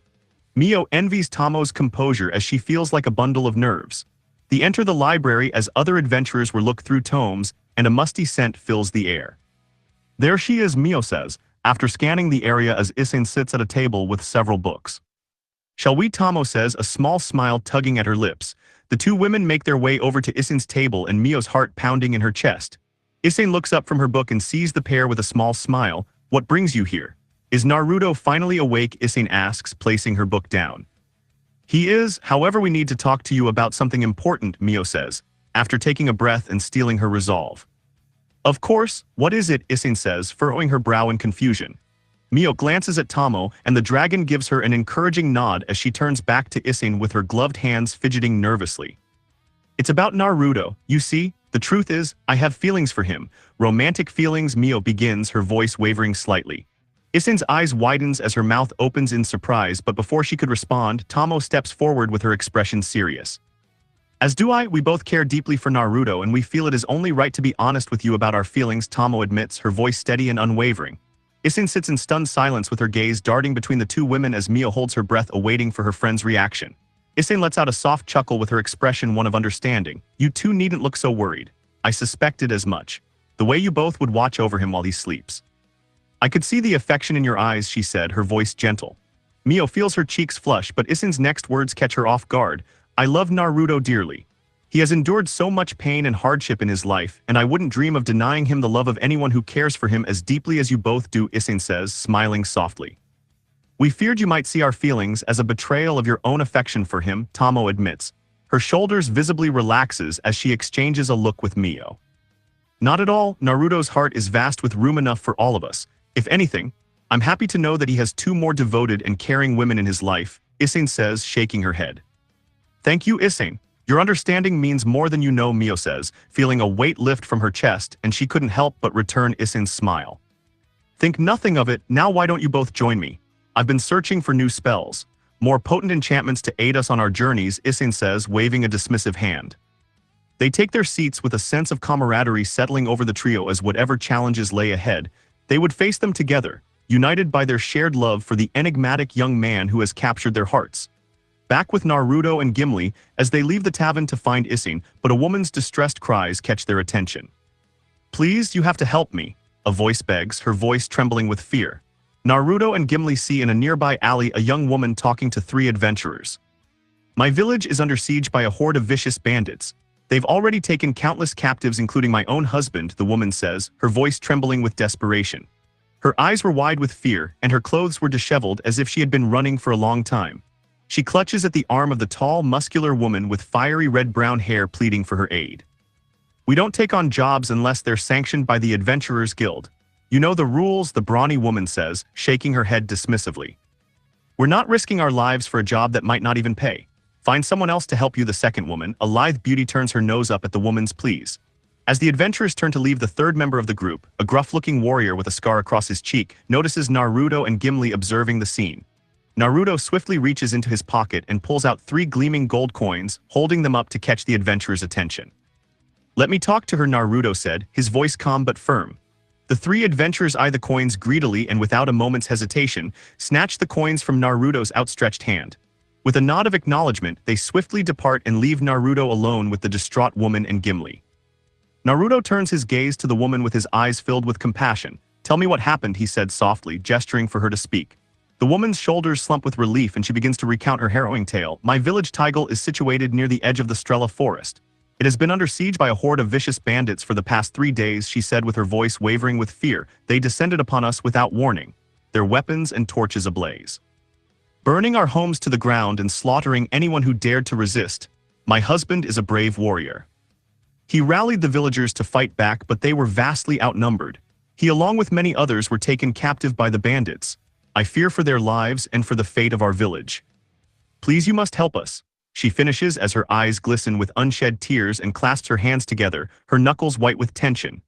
Gimli turns his gaze towards Naruto, observing the determined look in the blonde's eyes, and could see that Naruto has already made up his mind to assist the distraught woman. What say you, lad? Gimli spoke, his gruff voice tinged with concern. How can I stand idly by when innocent lives are at stake? These bandits must be stopped and the captives rescued, Naruto says, his blue eyes burning with resolve. I would expect nothing less from you, lad. Your heart is as strong as the steel of my hammers, Gimli says, a small smile tugging at the corners of his mouth. You would truly help a stranger. Tigel is but a humble one and we have little to offer in return, the woman says, her face etched with worry, and looks to Naruto with hopeful eyes. You need not offer anything. It is the right thing to do. I will not stand by and allow such injustice to continue unchallenged, Naruto says, placing a reassuring hand on her shoulder. Lad, I'll take her to get some food from the tavern. You go find Isane and the others. Come along, lass, rest assured. Your village will be saved, Gimli says with a nod of understanding and gives a reassuring smile to the distraught woman. Bless you, my heart is light to know that brave souls such as yourselves have answered our plea for aid, the woman says, her eyes shimmering with gratitude. Naruto leaves and goes to search out Isane and others, but it doesn't take long as they were looking for him. Isane, I've just got a letter from your grandparents via Gimli. It seems your mother Zenith is in need of help in Zeppali. Apparently a duchess is sick and your mom needs you. Naruto begins and hands her the open letter from her grandparents. Isane's eyes widen with concern as she scans over the letter. Duchess Ophelia is sick it seems. Mother has been working for her, she says, and Naruto slowly nods. Also, a woman was looking for help in a village near the Strela forest plagued by bandits. Which is along the way, Naruto adds as Mio and Tomoe see the look on his face. Then it's settled. We make first for the village by the Strela forest to deal with the bandits. Once we've set them to rights, we'll press on to Zeppali with all haste, Tomoe says, nodding resolutely. With a renewed sense of purpose, the quartet head to the inn to gather their gear and provisions for the journey ahead. You didn't need to come along, Gimli, Naruto says, as the 6 of them were in a wagon heading for the woman Sira's village. And let you younguns have all the fun, not a chance, lad. Where there's trouble brewin', you'll find me and my axe at the ready, Gimli says, letting out a hearty chuckle and checking the axe he brought with him. We appreciate you joining us, Master Gimli. Your skills and experience will surely prove invaluable, Mio says, admiring the dwarf's bravado. The more blades we can muster, the better our chances fare, Tomoe says, nodding in agreement and sharpening her kunai with a whetstone. Isane remains solemn and pensive as her thoughts dwell on the potential plight facing her mother in Zeppali but also Sira's village of Taigal. I only hope we aren't too late, she murmurs, her brow furrowed with worry. Naruto reaches over and pulls her close to him. Have faith, Isane, he says, and kisses her temple. The wagon jostles as it rolls over a rocky patch in the road with the horse's hooves clopping rhythmically against the hard-packed earth. Sira's flicks the reins deftly and looks back. Not much farther now. You'll see the forest edge just over the next rise, she calls back. They crest the hill and a small village comes into view, no more than 20 buildings with several charred and burnt. Villagers peek out furtively from windows and doorways, quickly retreating inside upon spotting the newcomers. This way, Sirius calls out grimly and steers the wagon towards a modest dwelling on the outskirts. Helena, it's me, Sirius. I've brought help, she adds, rapping sharply on the door. The door creaks open a crack and an elderly woman's eye peering out suspiciously before widening in recognition. Thank the gods, come in. Come in quickly now, she says, and usher them inside frantically. Naruto and his companions file in to find several families huddled together on the floor with children clutching raggedy blankets. Eyes wide with fear as one rushes to Sirius, and she whispers his name of Darren. The forest has always been a dark place with monsters lurking in the shadows, but now, they've bandits taking up residence there, using it as a base for their nefarious activities, one old man says, leaning heavily on a cane. Helena, you mentioned something about a fort deep within the forest, a second old man said, turning to the older woman nearby that opened the door. A rundown fort from ages past. The bandits have claimed it as their stronghold, using it to plan their raids and storing their ill-gotten gains, Helena says gravely. These bandits, how numerous are they? Naruto asks, his brow furrowed in concern. Their numbers are unknown, but their cruelty knows no bounds. They pillage our lands, steal our crops, and kidnap our loved ones, holding them for ransom or worse, the first old man replies, his voice trembling with anger. Why have you not gone to the guild? Mio asks, and the people look down.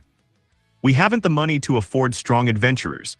Also, we had Sira's husband Tobin to protect us, but the number are become numerous, Helena says, wiping her eye and looking to Sira's. You seem to know the Strela forest better than any of us, Gimli. Let's head there and put an end to these bandits' reign of terror, Naruto says, looking to Gimli.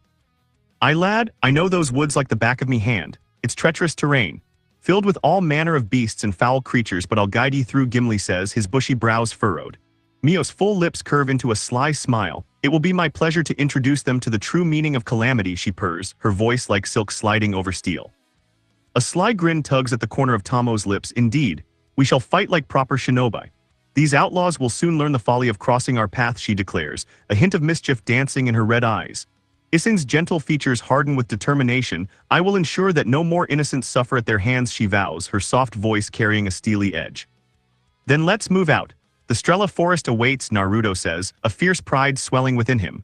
The 4 members of Uzu and Gimli leave the village and head for Strela forest on foot. Why do people avoid the forest? Other than monsters, Isane says, holding her staff tightly. Most folks avoid that cursed place like the plague.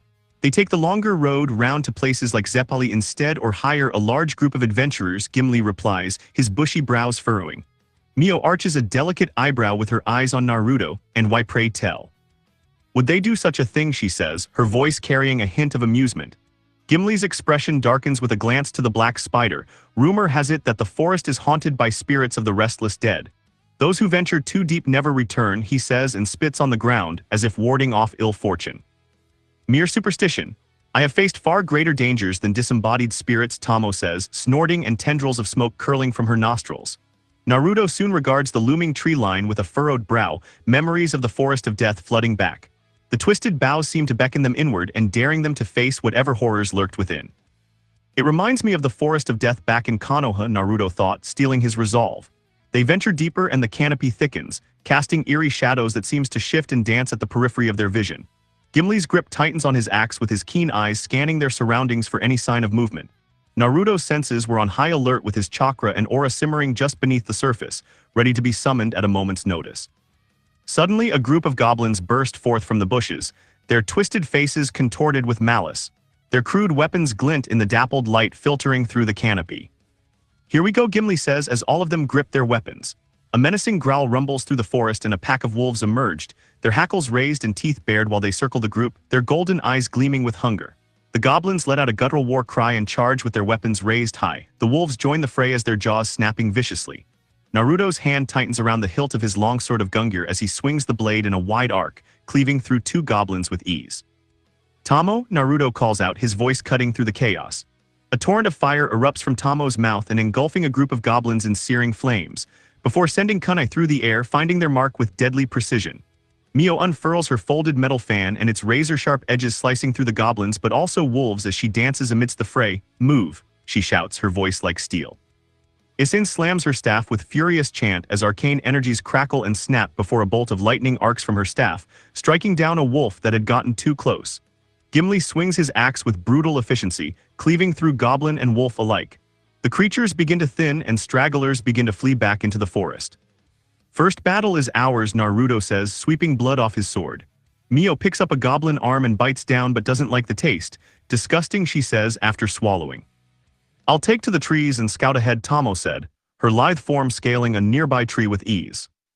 I sense a foul presence lurking deeper within these woods, Mio says, fanning her and her delicate features belying the deadly grace she wields in battle. There is a miasma of dark energy permeating the very air. We must proceed with caution, Isane adds, her brow furrowed as they continue forward. They travel for about 20 more minutes when suddenly a twig snaps in the distance and the group tenses with a readying of their weapons. They quickly hide in the bushes with Tomoe in the trees as voices echo in the form of a few bandits, before Gimli motions for silence, his keen dwarven senses alert to any approaching danger. Did ya hear something? One of the bandits grunts, his beady eyes scanning the forest. Probably just a rabbit or something. Ain't nothing out here cept us and them monsters, another says, before spitting a thick lob of tobacco on the ground. Tomoe readies a few kunai between her fingers and tosses them to strike the ground at the bandits' feet, and they jump back in surprise, drawing their weapons quickly. What the hell? One of them exclaims, eyes darting around the trees. Naruto bursts from the foliage with Gungnir gripped tightly in his hands and swings the blade in a wide arc, catching one of the bandits in the side to cleave the man in half to the horror of his comrades.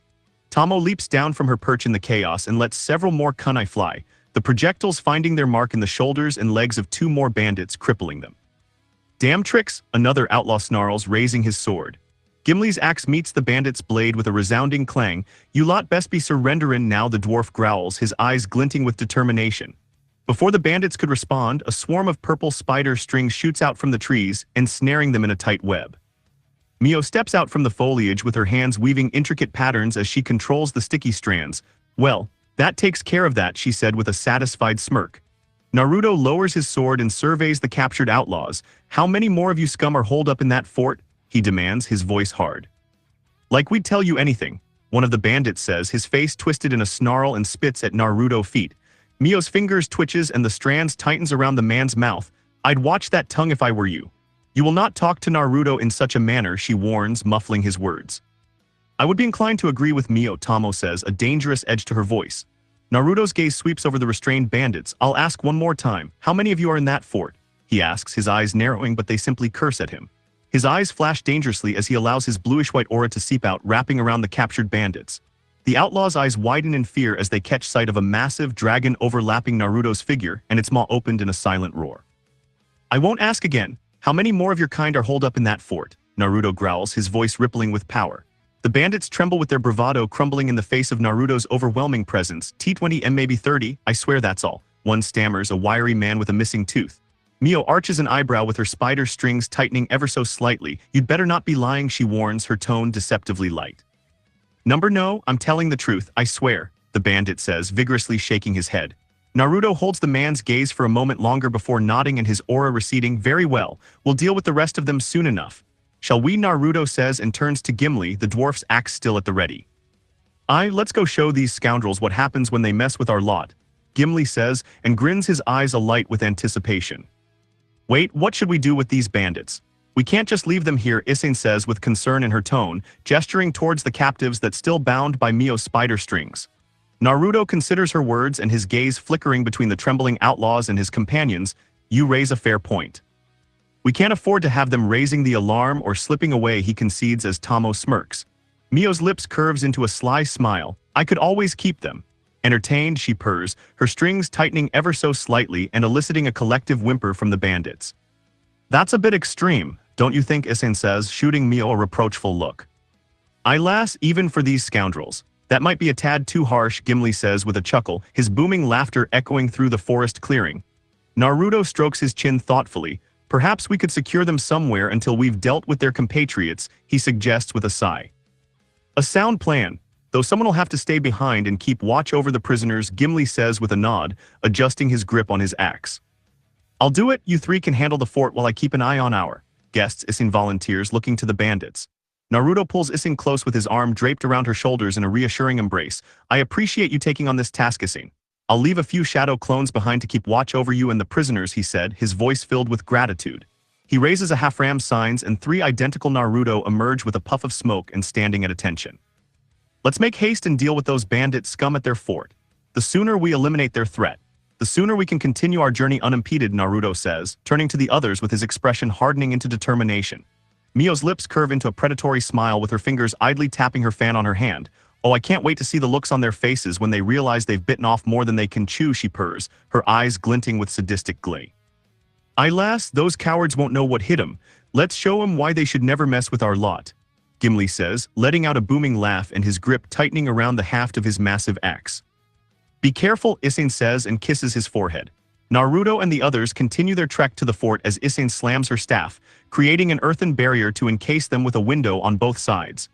Naruto and company venture deeper into the treacherous woodland. Soon the group encounters a pack of snarling monster bears.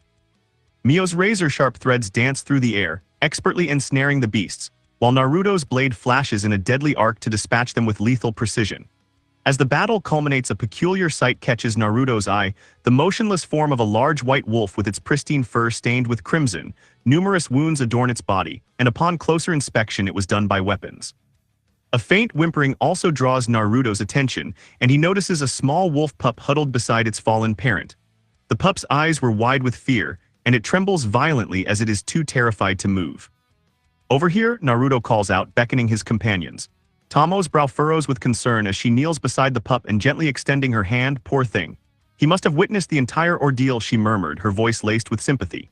Mio's gaze hardens as she surveys the grisly scene.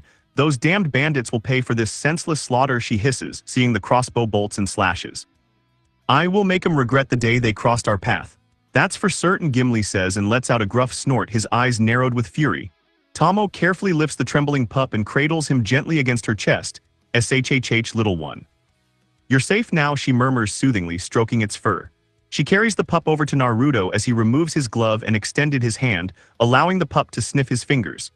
After a moment's hesitation, the pup tentatively licks Naruto's hand, eliciting a warm smile from the young man. "Good boy," Naruto said, his voice gentle and reassuring. He forms a quick hand seal and a clone appears beside him. "Take this little guy to Isane. She'll know how to care for him," he instructs the clone. The clone nods, carefully taking the pup from Tomoe's arms, and with a final reassuring pat, the clone disappears into the trees, heading towards the safety of Isane's camp. "We'll make sure justice is served. Let's press on." We can't let any more innocent lives fall victim to their cruelty, Naruto says with his expression resolute. With a renewed sense of purpose, the group ventures deeper into the treacherous forest, their determination to put an end to this bandit group's menace burning brighter than ever.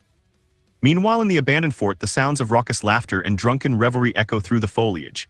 The scene that unfolds inside is one of depravity, as in the center of a dilapidated fort, a man dressed to fight is bound to a pole, his tormentors throwing knives at him with gleeful abandon and narrowly missing him each time. The ground around him is littered with the bodies of those who had not been so lucky and men he brought to stop these demons. Sierra's some way, somehow. I'll save our son, the man thought, searching the captured for his little boy. The leader of these bandits is a hulking half-orc with a scarred face and a missing eye, guzzling from a tankard with his grotesque features twisting into a cruel sneer, dressed in adventurer gear. Groguk, one of his men, calls out, addressing the brutish leader. Chained women with their clothes tattered and their eyes hollow were forced to cater to his every whim, pouring him more ale and fanning him with large leaves.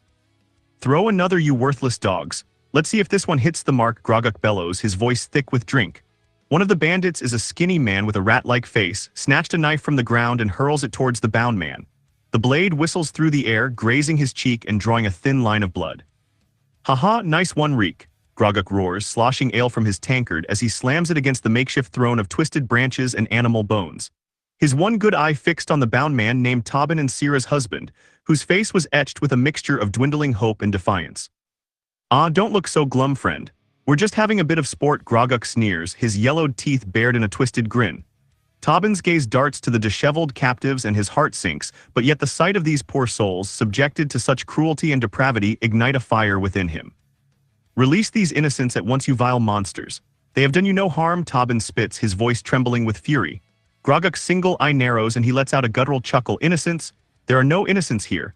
Only prey, he sneers, sauntering toward Tobin with a swagger that reeks of arrogance. Perhaps you'd like to take their place. Beg for your life and I might consider sparing you the agony of watching them suffer further, Groguk says, inches from Tobin's face and his putrid breath hot against his skin. Tobin squares his jaw with his defiant gaze unwavering. I will not beg for mercy from the likes of you. Do your worst, but know that there are those who will avenge us, he growls, mustering every ounce of courage he could muster. Groguk throws back his head and roars with laughter. Avenge you? Who, pray tell, would be foolish enough to challenge the Black Scourge? He says, his grotesque features contorting into a twisted mask of amusement.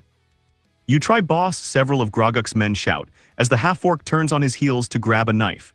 With a flick of his wrist, the dagger sails through the air, burying itself in the pole mere inches from Tobin's face. Oops, missed again, don't worry. We'll keep trying until we get it right, Groguk taunts, his single eye gleaming with sadistic glee. The half-orc is about to plop back down on his makeshift throne when he suddenly freezes as if someone has walked over his grave. A chill runs down his spine and his scarred face contorts into a grimace, but he shakes his head. Who's that? Reek hisses, his beady eyes narrowing. Groguk turns slowly with his hand tightening around the hilt of his dagger. In the archway of the broken gate stands a solitary and tall figure, shrouded in shadows, yet two piercing blue eyes shine through the darkness, fixed upon them with an intensity that sends a shiver down the spines of even the most hardened bandits. Well, what have we here? A lost traveler perhaps? Or a foolish soul seeking an early grave? Groguk growls, his voice dripping with false bravado as he straightens his massive frame. The figure remains motionless, but their blue eyes were unwavering and a heavy silence hangs in the air, thick with tension. The bandits exchange uneasy glances, their usual bravado faltering in the face of this mysterious presence. Speak up, stranger, or are you too cowardly to face the mighty Black Scourge? Groguk barks, his grip tightening on the dagger. A low chuckle emanates from the shadowy figure and it sends a chill down the spines of the bandits. The Black Scourge, a fitting name for such a pathetic band of thugs, the voice echoes, laced with amusement. Groguk's face contorts with rage and his remaining eye bulging. How dare you insult us? You insolent whelp, he roars, spittle flying from his twisted mouth. The figure steps forward, and the shadows part to reveal a young man with sun-kissed hair and his cerulean eyes burning with a fierce determination, and a wry smile plays upon his lips. I'm no stranger to thugs like you, and I've been sent to put an end to your kind terrorizing these lands, the young man said, his voice calm yet laced with steel. Groguk lets out a guttural laugh and his hulking frame shaking with mirth. Is that so? And just what do you plan to do about it? We outnumber you 40-1. You're nothing but a gnat buzzing in our ears to be swatted away at our leisure, he says and gestures around him with a sweep of his meaty hand. The young man's smile never falters and he raises his palm to his heart with half bow. Then allow me to introduce myself. My name is Naruto Uzumaki, and I am going to show the same care you've shown others, he said. his voice ringing with confidence. Ha ha ha, you, Groguk starts, about to mock Naruto's bold proclamation, but the words die in his throat as Mio and Tomoe appear beside Naruto. Groguk feels another chill run down his spine as he studies the two newcomers. There is an air of power and confidence about them that sets his instincts on edge. These were no mere travelers or peasant girls as they carry themselves like warriors, their very presence commanding respect and caution. Well, Groguk drawls with his voice betraying a hint of uncertainty. It seems our little friend has brought some backup, though I must admit. They're quite a sight for sore eyes, he adds, eyeing the women up and down with his gaze lingering on their curvaceous forms.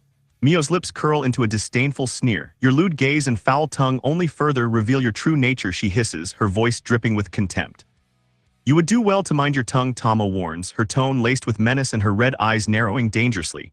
Groguk's remaining eye widens slightly and taken aback by the women's boldness. He glances at his band of thugs, who shift uneasily and their confidence wavering in the face of these formidable newcomers. Two of Groguk's burly bandits quickly approach, carrying a massive halberd adorned with vicious-looking blades. You think your pretty little friends scare me? I've faced far worse than a couple of wenches with delusions of grandeur, Groguk taunts, twirling the halberd menacingly with equally menacing smile. Tomoe and Mio bristle with anger and their auras flare as they release a torrent of killer intent while Naruto's hand moves to the hilt of Gungnir. A gruff voice rings out from behind the trio. Aye, but ye have never faced the likes of us. Ye best mind your tongue. Lest ye lose it, Gimli says, emerging from the shadows with his battle axe resting on his shoulder. You're flirting with death today and she sent us to collect, Naruto says, pointing Gungnir directly at Groguk. Brave words, but words won't save you from my blade. Groguk roars and turns to his men. Charge, you rabble. Show this whelp the power of the Black Scourge, he adds, his face twisted into a vicious snarl. The bandits surge forward with their weapons raised high and bloodlust burning in their eyes. And you two beauties, I want you to watch as we gut this fool. Then you'll warm my bed tonight, Groguk says, licking his lips with his gaze fixed on Tomoe and Mio. Naruto rockets forward and slashes through two bandits as his companions join the fray. The clash of steel rings out and echoing through the fort as Naruto's muscles coiled, his strikes a blur of deadly precision. Groguk snarls with his bulk, belying a surprising agility as he counters Naruto's coming assault, his halberd clanging loudly against Gungnir's blade. Tomoe whirls through the ranks of the bandits with her tanto, a whirlwind of steel, cutting down foes with graceful precision. Mio's fan dances through the air and felling those who dared approach with spider string tear through flesh. Come lads, fight like you got hair on your chests, Gimli shouts, his axe cleaving through armor and flesh alike, his gruff battle cries adding to the din of combat. The dwarven warrior fights with a ferocity that belies his stout stature, his weapon swinging in wide arcs that sends bandits stumbling back, bloodied and broken. Naruto and Groguk clash with titanic force, the power behind each strike disturbing the very air around them. The blonde warrior's eyes burn with determination as he presses the attack with each devastating blow. Groguk grunts, his feet dig furrows in the loamy soil as he struggles to maintain his guard. You fight well, whelp, but you're outmatched. Groguk spits with a roar, unleashing a flurry of strikes and his halberd a whirling dervish of death. Naruto's eyes narrow as his body coils like a spring as he tracks the bandit chieftain's movements. With a deft twist of his hips, seamlessly avoids the first strike and the halberd whistling past his ear. Groguk snarls with his massive frame shifting as he anticipates Naruto's evasion, the halberd arcing back around in a wide sweep. Naruto drops into a crouch with the blade passing mere inches above his head, before exploding upwards and Gungnir gripped in a single hand. Sanjiroku pound ho, Naruto roars, the air around his blade rippling as he swings down with tremendous force. A concentrated blast of compressed air rockets forth, slamming into Groguk's chest with the force of a battering ram. The bandit chieftain's eyes widen in shock as the invisible projectile impacts, lifting him clean off his feet and sending him hurtling backwards. With a resounding crash, smashes through the makeshift throne behind him, wooden splinters exploding in all directions as he craters the ground beyond. Boss, a few shout in disbelief. Tobin stares with wide at Naruto's heroic appearance as if the gods answered his and the others' prayers. Groguk staggers to his feet as his massive frame is heaving while he's sucking in ragged breaths. The front of his tunic hangs in tattered shreds, exposing a muscular torso crisscrossed with old scars and a fresh wound that oozed crimson. Blood trickles from the corner of his mouth, a savage grin splitting his weathered features. Not bad, I haven't been hit that hard since old man Grendel knocked me into the river, Skag, Groguk rasps, spitting a gobbet of phlegm to the side and chuckles a deep rumbling sound that seems at odds with his fearsome visage. Naruto remains wary with Gungnir at the ready while studying the bandit chieftain and despite the bravado, could see the strain in Groguk's stance. The way his knuckles whiten around the haft of his halberd, but the half-fork is tough. Naruto could give him that, but even the mightiest oak would eventually splinter under enough force. Groguk spins his halberd and shoots forward into a high leap with a two-hand hold. You've got some skill, Groguk sneers, his halberd arcing downward with tremendous force. Naruto braces himself as he raises Gungnir to deflect the blow. The weapons clash in an explosive burst of sparks, the shockwave cratering the ground beneath their feet. For an instant, their faces were mere inches apart, close enough for Naruto to glimpse the feverish gleam in Groguk's eye. The bandit chieftain bares his teeth in a feral snarl, rancid spittle flying from his lips as he throws his considerable bulk against the locked blades. But you'll never best me, Groguk shouts, as Naruto holds his ground and boots digging into the cracked earth as he pushed back against the onslaught. We'll see about that, Naruto replies coolly, his expression calm and unflinching. With a bellow of exertion, Groguk disengages and whirls the halberd in a lethal arc aimed at Naruto's midsection, but the blonde tenses, sidestepping the strike with a deft pivot of his hips. Gungnir lashes out in a retaliatory thrust, only for Groguk to deflect the point with a deft twirl of his shaft. "Huh, not bad, but you'll have to do better than that," Groguk roars, his eye alight with the wild fervor of battle. They dance across the shattered terrain of the fort with steel ringing against steel in a lethal symphony of clashing blades. Naruto feels a surge of exhilaration, his blood thrumming with the thrill of battle.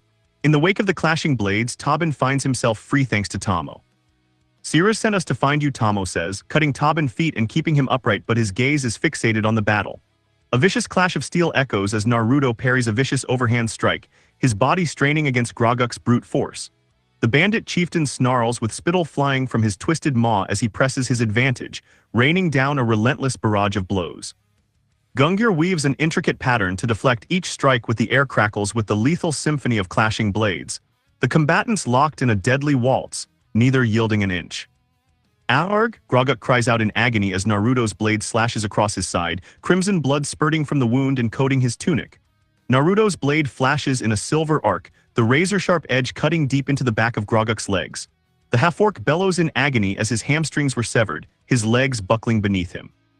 Groguk crashes to his knees, crimson spurting from the gaping wounds. His beady eye widens in shock and fear as Naruto's blade sweeps around in a deadly arc, the keen edge whistling through the air.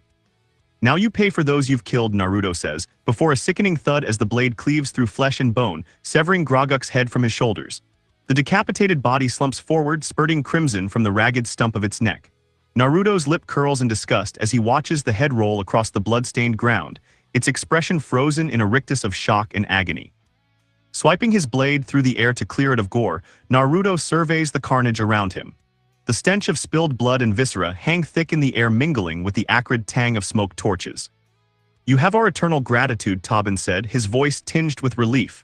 Naruto gives a small nod of acknowledgement. "It was the least we could do, Tobin. I'm just glad we got here in time," he says, his blue eyes scanning the group for any signs of injury. "Yes, Groguk and his Black Scourge have been terrorizing our village for weeks, using Strela Forest to their advantage," Tobin says, letting out a weary sigh. Tomoe steps forward with a playful laugh as crimson eyes dance with amusement. "Fear not, good villagers. The Black Scourge and their ilk shall trouble you no longer," she says, tossing back her long, azure tresses and red scarf. "Their scourge has been put to an end by Naruto Uzumaki. Justice has been served upon those who sought to bring harm to the innocent," Mio declares, her voice resonating with a sense of finality. "You have our eternal gratitude. May the gods bless and keep you on your journeys," Tobin says, his face breaking into a grateful smile. Naruto nods with a small smile tugging at the corners of his lips. "It's the least we could do, Tobin. Now let's get you and your people back to the village safely," he says, and creates a dozen shadow clones. "Find any wagons or carriages in that fort," he instructs them, and dispels one to alert the original clones to bring Isane. About 10 minutes later, Isane appears and cradling the small wolf pup in her arms. The gentle healer's eyes scan the group of villagers and assesses their condition. "I'll begin healing the survivors immediately," she said, her voice soft yet commanding. "Good, Tomoe and Mio are getting them organized for transport," Naruto says, and takes the pup from Isane as he licks Naruto's face. "Gimli. We'll check their loot and see if there's anything of value we can return to the villagers," he adds to his dwarven friend. "Aye lad, no sense in letting their ill-gotten gains go to waste," Gimli says and eyes the pup. "What will you name him?" he asks as the pup looks around. "Ghost," Naruto replies, a faint smile tugged at the corner of his lips. "The pup's coat is white mixed with a little gray. His coat reminds me of a wisp. Ethereal and fleeting," Naruto says, rubbing Ghost's head. Gimli strokes his beard thoughtfully, "A fitting name for a spirited little one. Ye'd best keep a keen eye on him," he says with a chuckle, his eyes crinkling at the corners. Don't worry, I plan to, Naruto muses, his gaze lingering on the pup's inquisitive expression. Meanwhile, Isane moves among the villagers and her staff glowing with a warm golden light. With each touch she mends wounds and eases pain, her gentle demeanor soothing even the most distraught survivors. Tomoe and Mio maintain a watchful presence and ensuring the villagers remain calm and organized. Naruto and Gimli diligently sort through the bandits' spoils, but their eyes widening as they uncover a gleaming mithril chainmail shirt. Naruto gingerly lifts the rare chainmail and marveling at its lightweight yet durable construction. Well, I'll be a troll's uncle. A genuine mithril shirt and in near-perfect condition. These scoundrels must have plundered a royal armory or taken down a group of elite warriors, Gimli exclaims, his voice thick with awe. Naruto nods with his fingers tracing the intricate links, agreed, this is no mere trinket, it could fetch a small fortune on the open market. However, I think it would be better served protecting someone in our group, he says and pauses, considering their options. A wise decision, but who among your group is worthy of such a priceless artifact? Tomoe perhaps. Her martial prowess is unmatched, Gimli says, stroking his beard thoughtfully. A tempting choice, but Isane is often on the front lines. Her life at risk as she tends to the wounded. This mithril shirt could be the difference between life and death for her, Naruto admits, his gaze drifted towards Isane as she is finishing up healing the villagers. A brilliant idea. Isane's safety is paramount, Gimli says, his widening in understanding. Gimli, please assist Tobin in helping the villagers onto the wagons. We'll need to escort them back to their village, Naruto instructs, sealing the mithril shirt in a scroll. Gimli nods with his eyes shining in determination, a sound plan. These good folk have endured enough hardship, he says before turning and making his way towards Tobin, who is already ushering the villagers into the sturdy wooden carts. As the last of the villagers were loaded onto the wagons, Isane approaches Naruto with her brow furrowed with concern. Everyone is ready to go. Also, your clone had to kill the bandits we captured, Isane says and rubs Ghost's head. You shouldn't blame yourself, my clones killed them. So it's on me, Naruto says, meeting her gaze and his eyes filled with reassurance. I will remain vigilant and tend to any who require my aid, Isane says, nodding with her expression resolute. The group sets out with the wagons creaking beneath the weight of the villagers and heading through the forest back to their home. Once the wagons reach the village, many tearful reunions take place among the survivors, intermixed with mournful cries for those who have perished. Naruto and company watch off to the side in solemn contemplation as they did a good thing, but it wouldn't bring back those that died. Lad, I'll remain behind to assist Tobin in returning the bodies of the fallen to their resting place. The bandits' corpses will be consigned to the flames, Gimli says, his voice gruff with emotion. A fitting end for those who brought such pain and suffering, Tomoe says, her face etched with sorrow. We'd stay behind to help, but we need to get to Zeppali, Naruto says, his eyes sadden as Ghost paws at his chin. It seems our paths must diverge once again, lad. I had the chance to cross blades with you and see how skilled you've become.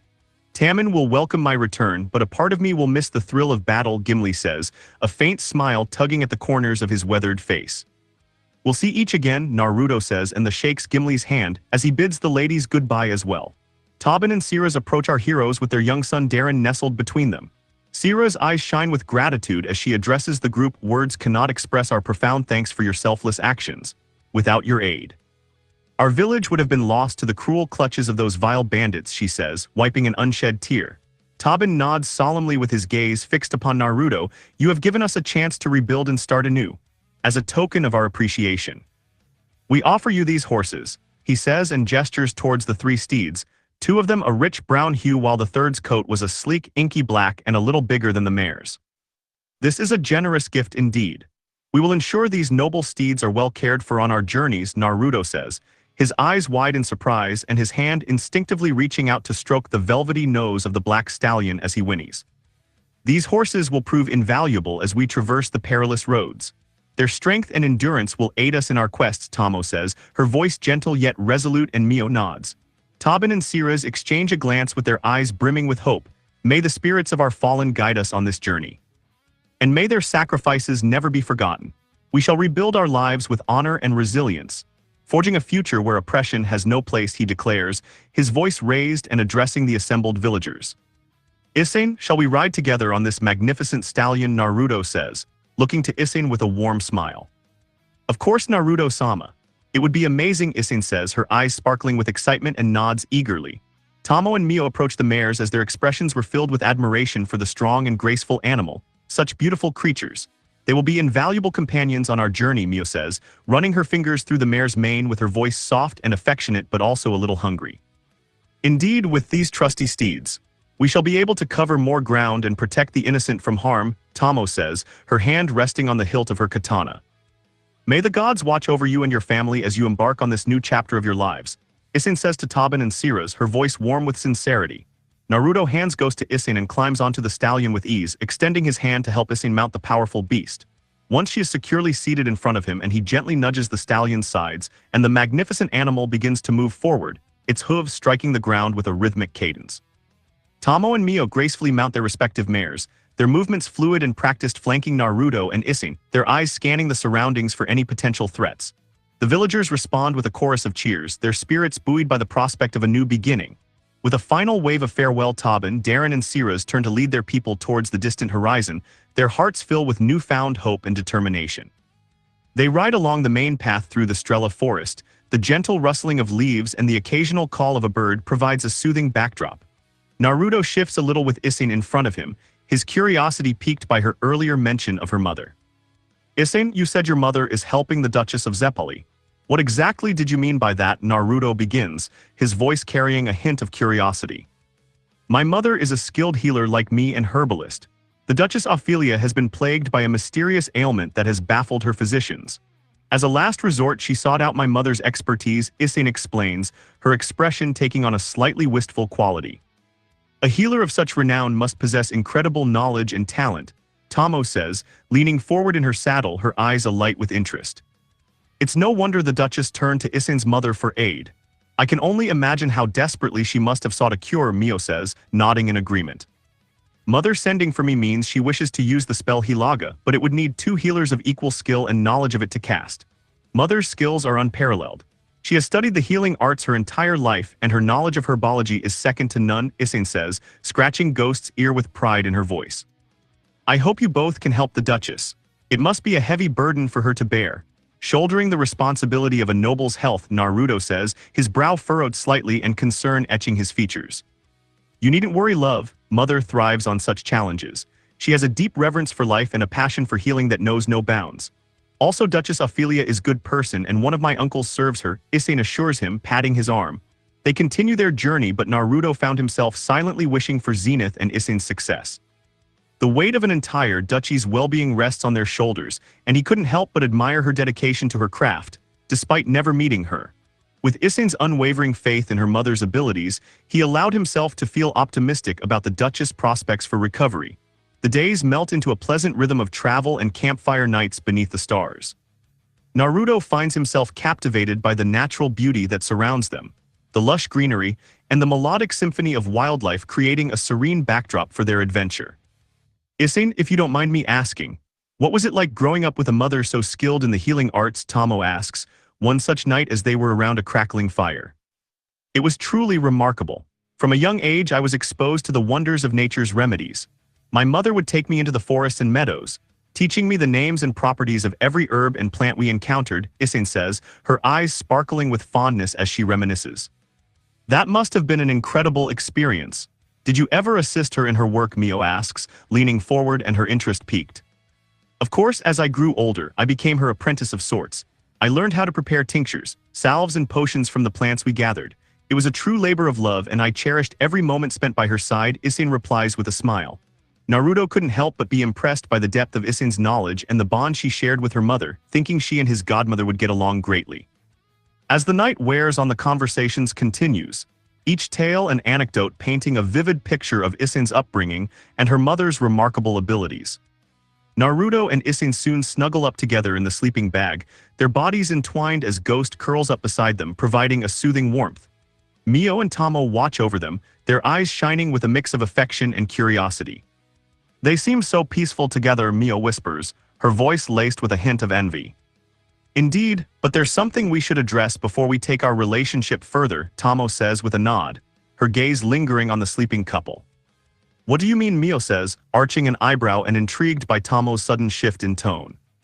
Well, I think it's our duty to ensure that Naruto is properly educated in the art of pleasing a woman, Tomoe says, a mischievous glint in her eye. You can't be serious, Mio says, her cheeks flushing crimson as she processes Tomoe's words. Why not? Isane is our dear friend, and we owe it to her to make sure her first time is truly special, Tomoe counters, her voice low and conspiratorial. But how exactly do you propose we go about that? Mio says with her eyes wide, her gaze darting between Tomoe and the sleeping couple.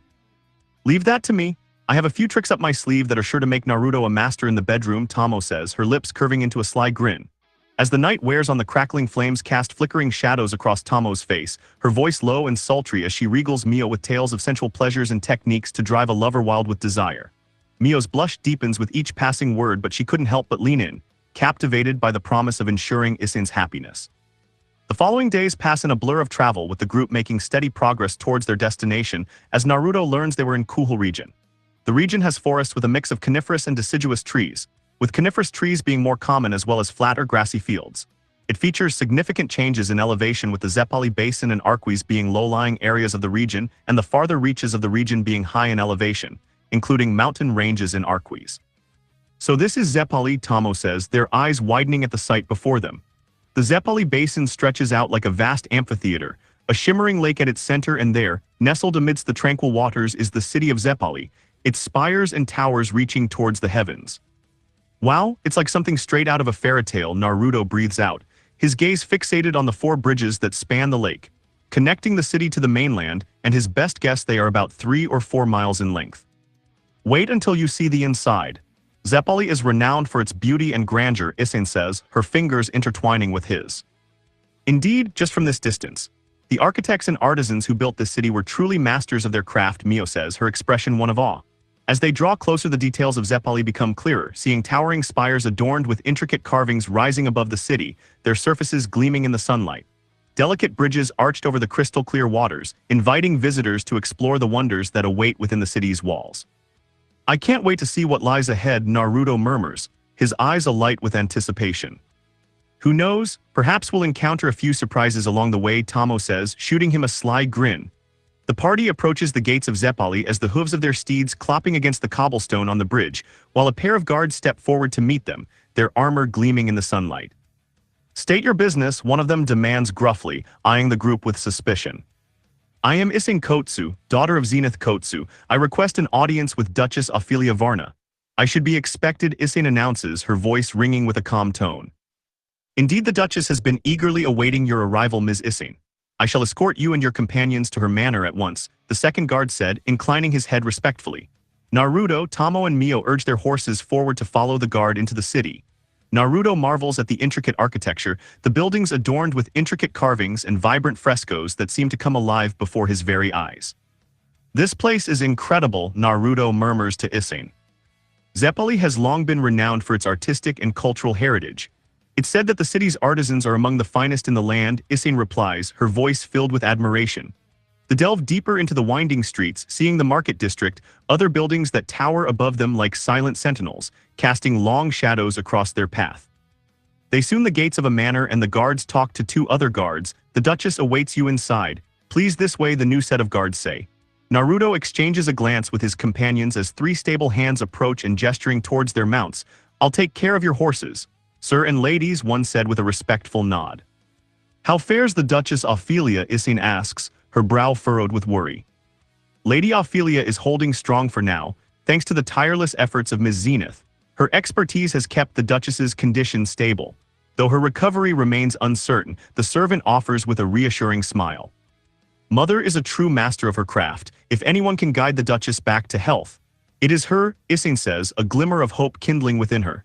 They were led through the grand entrance and into the opulent interior of the mansion.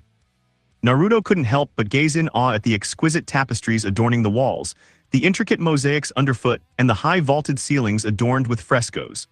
After winding through a labyrinth of corridors, they were ushered into a spacious sitting room, where plush velvet couches and chairs were arranged around a crackling fireplace. Ms. Zenith will be with you shortly, the servant informs them before departing. The group take a seat and Isane places Ghost down and the pup stays close but sniffs around. About 10 minutes pass before the door opens and a woman with the same silver hair and gray eyes as Isane enters. Her hair is tied in a ponytail with chin-length hair strands hanging on either side, wearing a green blouse having a thin tie, a black low-cut corset vest having gold trim, black shorts underneath a light green skirt. Her robe is dyed in hues of sage and forest green, whispering against the floor as she moves, her presence commanding a quiet reverence. Isane's eyes widen with recognition and a radiant smile blooms across her features as she rushes forward, enveloping the woman in a fervent embrace. Mother, Isane murmurs, her voice thick with emotion. My darling Isane, I'm overjoyed to see you safe and sound. Mother and father told me you became an adventurer, Zenith said, cupping Isane's face tenderly. Naruto and the others respectfully step back, allowing the reunion to unfold as it is a heartwarming scene. After a few moments, Zenith gently pulls away and her eyes glistening with unshed tears, but turns her attention to Naruto before studying him intently. A serious expression crosses her features as she approaches him and her gaze unwavering. Naruto meets her stare with an unflinching gaze, though he couldn't help but feel a twinge of apprehension under her scrutinizing gaze. Zenith stops just before him and searches his face for a long moment, but her stern expression softens as she places a hand over his heart. Thank you. Thank you for loving my daughter, she said, her voice thick with emotion. Loving her is easy, Naruto says, his gaze softening and shifts his gaze to Isane. I see, I'm sure you've had a long and weary journey. Please make yourselves comfortable, Zenith said, her demeanor once again composed. With a graceful gesture, she beckons them to take their seats, her robe swishing softly as she moves towards the fireplace. The group settles in, but Zenith's gaze falls upon the wolf pup ghost at Naruto's side and her eyes widen with delight. Oh, how adorable, Zenith exclaims, her composed demeanor momentarily forgotten again as she rushes towards the canine. She crouches down and reaches out a tentative hand. Aren't you a precious little one, Zenith says, her fingers passing through Ghost's soft fur. Yes, mother, Ghost is precious, Isane says, amused by her mother's gushing.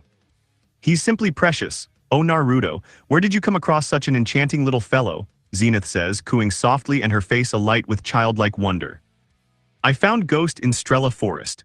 His mother died and we brought him with us, Naruto says, smiling at Zenith's delight. Ghost yips happily and nuzzles against Naruto's hand before trotting over to Zenith, his tail wagging playfully and the elder mage's eyes sparkle with joy. I should start explaining things and how I ended up here in Zeppali, Zenith says after clearing her throat and sits straighter. Her expression grows solemn as she turns her attention to the group. I received a distressing message from Lady Ophelia's head maid Amelia. It seems the Duchess has been afflicted with a mysterious illness for the past 2 years. One that has steadily deteriorated her health, Zenith explains, picking up Ghost. Have the healers been unable to discern the cause or provide treatment? Isane asks, her brow furrowed with concern. Tragically, no, none have been able to identify the ailment or offer any relief. Amelia reached out to me in desperation.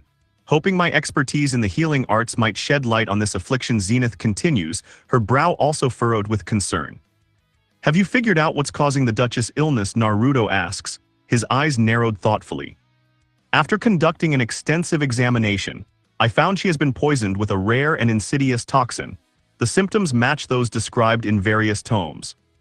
A gradual deterioration of vitality, accompanied by inexplicable weakness and lethargy. I'm amazed she lasted these 2 years, Zenith replies, nodding solemnly. Poisoned, but by whom and for what purpose? Isane says with a gasp, her hand flying to her mouth. Unfortunately, I have no leads as to the culprit behind this heinous act. I have asked my brother Yuri, who serves as a knight in the Duchess' personal guard for the past 1.5 years, but he hasn't been able to uncover any clues or suspects, Zenith says, shaking her head. How is Uncle Yuri? Have you heard from Uncle Alec? Isane says, her heart pounding. Yuri is doing well. Alec is in the war-torn region of Cadia, Zenith says, solemnly thinking of her brother. Isane's mind reels at the news as Cadia is a region of constant warfare, where the forces of various fortress towns wage battle. The mere thought of her uncle embroiled in such a brutal conflict fills her with dread. Yet she also feels a sense of pride knowing that both her uncles were bravely serving in their own ways. What did you have in mind to save the Duchess? Tomoe asks, changing the subject, and her curiosity piqued with her gaze sharpened. Yes, the reason I contacted Isane is that I believe our combined powers may be the key to countering this poison's effects by using the advanced healing technique known as Hilaga, pooling spiritual energies.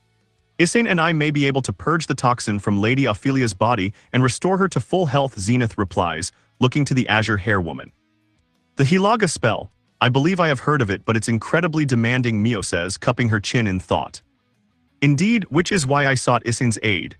Performing such a complex spell alone would be nigh impossible. Even for one as adept as myself, Zenith acknowledges, looking to her daughter. I will do everything in my power to help Mother. The Hilaga is powerful, but I believe it will to help Duchess Ophelia, Isane said resolutely, her gray eyes burning with determination. Thank you, Isane. The Duchess has arranged for comfortable quarters to be prepared for you and the others during your stay here. Her servants will guide you there, Zenith says, her expression warm and appreciative. Isane pulls her mother in a warm embrace and letting the relief of Zenith's reassuring words wash over her. Thank you, mother. I'm confident we can find a way to heal the Duchess, Isane says, after a moment after she pulls back. I have no doubt we'll succeed where others have failed, Zenith says, cupping Isane's cheek and her eyes shining with pride.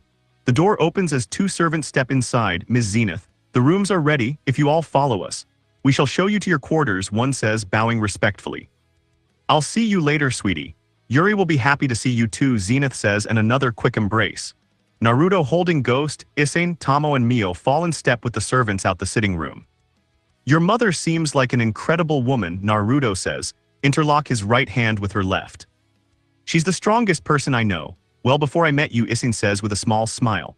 The servants led the group through the grand halls, their footsteps echoing on the polished marble floors. Naruto couldn't help but admire the intricate tapestries and ornate furnishings that adorned the manor. They soon reach a set of rooms and one of the servants turns to address them. Mr. Naruto, your quarters will be here. And for the ladies, your accommodations are just across the hall, he said, gesturing to a door on the left. Rest up, everyone. We'll regroup in the morning and figure out our next move, Naruto says, giving them a reassuring smile and kissing Isane's hand as the two sides part way for the night. This is the end of part 2, and if you enjoyed the video, don't forget to subscribe.